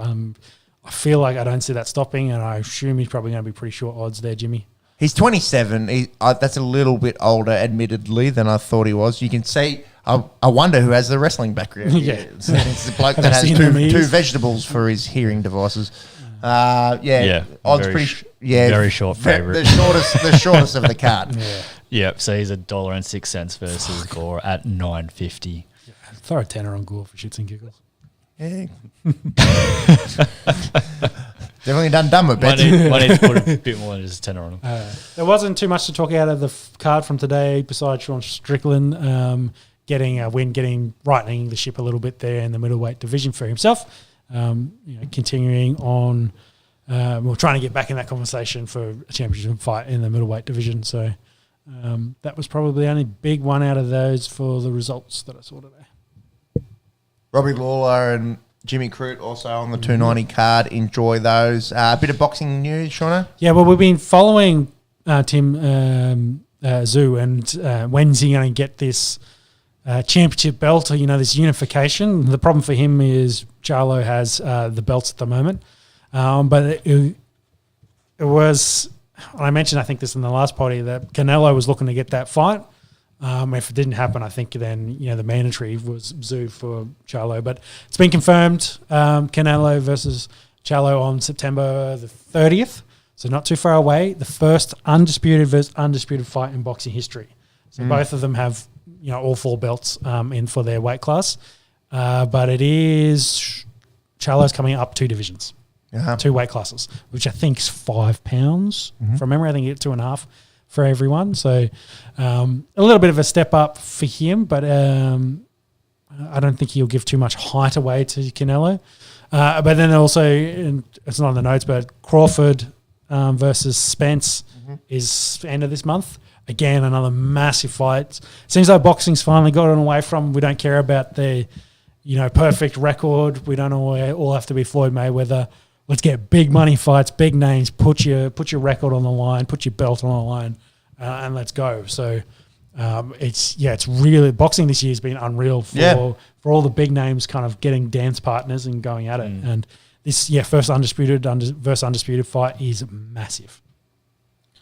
It feels like for me, obviously I've never been a big boxing fan, but maybe a little bit resurgent in the last few years in some of these names and their records and the overall intrigue in boxing, which is, I think, important for the sport in general, given the rise of the UFC. Well, I think they've kind of realised, like, the guy, like, take the Saudis, for example, they're trying to put on the big fights. They want to see the best guys fight the best guys, and you're going to get paid fuckloads. And they've gone, well, fuck the record. Like, if that's an extra 3 zeros on the end of my paycheck, I'll take that every day of the week because I'm only in the fight game for a short period. So, it's big news. The heavyweights as well, trying to sort their stuff out. Looks like most of them will have dance partners on that big Saudi card in December, besides Fury, who I think's now looking to fight in January. But there's rumours that the Nagano exhibition fight might happen in December. So we'll, again, wait and see. Speaking of exhibition fights and your money. favourite. I think it's all bullshit, Jimmy, but it's probably fun. It's fun. Elon Musk. It's better than billionaires and submarines. Let's put it that way. Too soon. Too soon? A lot of memes. Yeah, I don't know. Probably or just speculation. Probably or just publicity. Everyone's trying to get in on that action. The Italian government was saying they'll put up the Coliseum as the arena for the fight. Just don't engrave on Have it. you announced who we're talking about? Yeah, Mark Zuckerberg and And Elon Musk. I think Dana White's Who you got? trying to put himself in as the... Suck.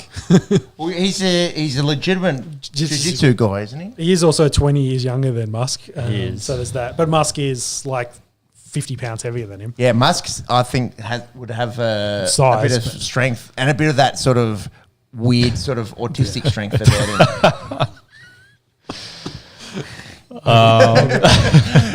Can you say that? No idea. Apparently, Elon Musk has accepted training offers from George St. Pierre, so great pedigree there. Yeah, but Musk does this all the time. Like he'll, because it's good for him for his social media network. Oh, that he 100%. owns. It's like all just he'll follow it publicity all the brand. way through until it starts to get real, and then he'll bail. Yeah. So it is what it is. I don't think it'll ever happen. You're more likely to get some of these other big name fights to happen that we talked about before we get these two billionaires in there. But Yeah. it'd be You'd fun. love to see it. It'll be Yeah, funny. exactly. Just back to Crawford and Charles. Their records are 39-0 for Crawford and 28-0 for Charles. So Yeah. if that does happen, it's pretty elite. Yeah, sort I of think they've kind of realised records. in boxing what UFC's kind of been doing is like no one really cares too much about the perfect record. Like everyone sees what Khabib did and he fucked off, and everyone's just like, yeah, he's not really. There's that conversation. No, he's not the GOAT. You got to beat the best. You got to beat the best. Look at what John Jones has done. Yeah, he's got a DQ on his record, but he's gone away, win different divisions, go beat out guys. Like going away, losing, and then coming back and beating more guys and being the champion for a longer. Like there's more risks. People are paying more. They want to see the best fight the best. And I guess the boxing, they kind of realised like, can't fight bums or cans my whole career. I've got to fight the big names. The big names is what draws people's in, get the big dollars, and that's how we compete. And it seems this year they've flipped a switch, and that's what we're seeing. Maybe from the heavyweights in the recent years. Yeah, I think a people lot of tuning- it stems from that. Yeah, I would tuning say. in from those guys, the big guys fighting each other, actually putting on the big cards. Yeah. I think that's where it's heading, and then all the other divisions are kind of following on with it. So you do have the best pound for pound guys now fighting each other. Yeah. Like brain injuries and getting punched in the head aside, like they're more accepting of a loss on their records. Yeah, Or if the you've big got guys. extra zeros in your paychecks. Yeah, Yeah. definitely. Rolling into some F1. Yeah, we'll finish up with F1. The Austria GP starts in about 30 minutes. Perfect timing on that. And Max Verstappen, I think, starts one. Because they had the shootout with Max won, and Checo and him had a bit of a clash. Checo's been struggling a little bit for form. So there's rumours. Massive speculation at the moment. Yeah, massive speculation that Ricciardo might take his seat. Alpha Tauri is probably going to get a new name. And it looks like Nick DeVries has got 4 races left, and then if he doesn't perform, he's out, and Ricciardo might get a run. So it looks like Ricciardo might drive this year, which is quite interesting. So he's not too far away. Potentially he could drive for Alpha full-time next year with whatever name that team's got. So they're pretty close on that. But Max, dominant, still qualified everyone, 20 seconds ahead of everyone in the sprint race. He's to lose, a bit of weather around in Austria, so it might be a bit of a wet race, but I think he'll dominate yet again. That's it. Yeah. So Max Verstappen is sitting in pole position with Charles Leclerc second, looking at that front row. Did he get a 3-place grid penalty? I think that's where he qualified. I think he starts 5th then. I got the starting grid here, Yeah. unless it's changed. Hold on, I had this in front of me. So you keep going. Yeah. Anyway, I think he's after the only him, one that's moved. after him is probably second. Then is Carlos Sainz, Lando Norris, Okay, maybe not. Lewis Hamilton, Lance Stroll, out-qualifying Fernando Alonso there. Then we've got Nico Hulkenberg, who did pretty well in the sprint, or getting into the sprint race. I think he was like... That's been better. After qualifying second last race? Yeah. And then we've got Pierre Gasly and Alex Albon rounding up the top 10. Sergio Perez qualified 15th, Which is right down the order. That's the big issue. He's not qualifying well, and he's not scoring massive points for Red Bull, and as Yeah. Red Bull say. That's not good enough. They want to they want to guarantee the constructors championship. Yeah. Well, it must have been after the sprint race. Christian Horner in the interviews was saying Max and Checo have exactly the same car. Checo was great on pace throughout the race. It just couldn't finish, I guess. So Have you that's anything there for the no. I couldn't penalties? find anything on the penalties. And then I guess the only other news was that Ryan Reynolds and the same actor group that bought into Wrexham has bought into Alpine with almost a quarter share of the team, which is valued at 200 and something million. Was it pounds? Something like that. It's a lot of money. Yeah, equivalently rating the team at about 916 million pounds, if it wasn't pounds, but that was the dollar figures I saw. So yeah, good money for them. Again, buying in, did the whole social stuff and the TV show with Wrexham. F1 already has Drive to Survive, but kind of put those names and those faces involved in that, and they'll get around it. It's kind of interesting because Alpine's a French outfit, a French race team. So how that kind of fits. Not major owners as well, minor, but that's a big stake for the team. Big money for Alpine, who's kind of been struggling middle of the pack for quite a while. So we'll see if that boosts their potential championship capabilities in the years to come. And that's F1. Yeah. Race in 24 minutes. Just very briefly, Wimbledon does kick off tomorrow. We spoke last pod about Novak Djokovic. He's won the first two Grand Slams for the year. So if he can win Wimbledon, that not number one seed though. Yeah, not number one seed. I think he's number one favourite in the bookies. Yeah, if you wouldn't mind bringing up the odds there, Monks. $1.17. That's to reach the final. I think you to win. Oh well, you'd think without dropping a set, not that one. Probably about $1.40. Outright, there you go. $1.57. And then Carlos out at $4.50. They're the two. Alcaraz, is the number one seed, and if Joker wins this, he's really looking at some elite company. What do we have to go back to Rod Laver for someone that's won all four in 1 year? It's been a while. And then, it sort of really jumps out to Yannick Sinner at 15s, Daniil Medvedev 23s, Zverev and Korda at 26s. Seated 8th.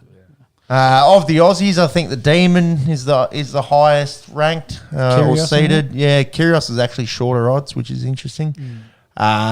But it seems like it's a bit of a two-horse race. How old's Carlos, by the way? 20, I think. He's the future. 20. And recently 22. Yeah, wow. A Grand Slam winner already. He's the anointed one in tennis. But I think for us and the way that we've been following tennis, it's kind of like how many has Joker got in him. Obviously he's going to be the GOAT. And how many Grand Slams does he actually win? Yep. Over to the ladies, Swiatek at $3.75. Pretty short-ish compared to Rybakina and Sabalenka at 5s and 6s. And then it jumps out a little bit to the rest. What have we got in terms of Aussies? You'd have to scroll for a bit, I would think. Not many. If any. How many? Most of them are retired, I think. Ruck like this. We don't have anyone under hundreds. Yeah, I don't like the chances. Paula Badosa at 201. That's a bit of fun. Have we? What the bet is that we're talking about? I don't think we've got an Aussie woman that's even in Kui. Yeah. No. Yeah, I don't like it. Miss Ash Barty. Yes. Yeah. That era of women's tennis for Australia is all but retired at the moment. Sure, it's all Europeans really. There's a few Americans like Pegula and Coco Gauff, Ons Jabeur, Tunisian, but outside of that, it's all Europeans and Swiatek, the world number one for a reason and the short price favourite for a reason. That'll wrap us up, boys. Yeah, I think so. That'll wrap us up. Great Another week potty. done. Indeed, I'm going to go home and watch a little bit of this. Hopefully, we can take a couple Gotta get Stokes. more wickets. Yeah, Stokes is the danger man I saw here. before he got 44 runs off 18 balls. So that's the concern because that 129 I think was left. Yeah, it's scary. He could get through it in 5 overs at that rate. So he's the big one. We can get him out. Then I think we can do the job. There might be a few tired eyes rolling into work on a Monday morning throughout Australia tomorrow. I think we can definitely rule out there's a draw. There'll be a result in this. There's too much cricket left to play. Yeah, and the sun is shining. Yes, exactly. Strange for such a shit country. All right, boys. Thank you. That was a bit of a long one. Obviously, a lot to get through. We may be back next week. Might be a fortnight. Oh, no, I'm away next week. Let's do a fortnight. Let's do a fortnight and enjoy your sports viewing. Thanks to those that have listened. In the meantime, this is the On The Esky. We'll catch you next time. Thanks for listening. Go Aussies. Thank you. Bye. Bye.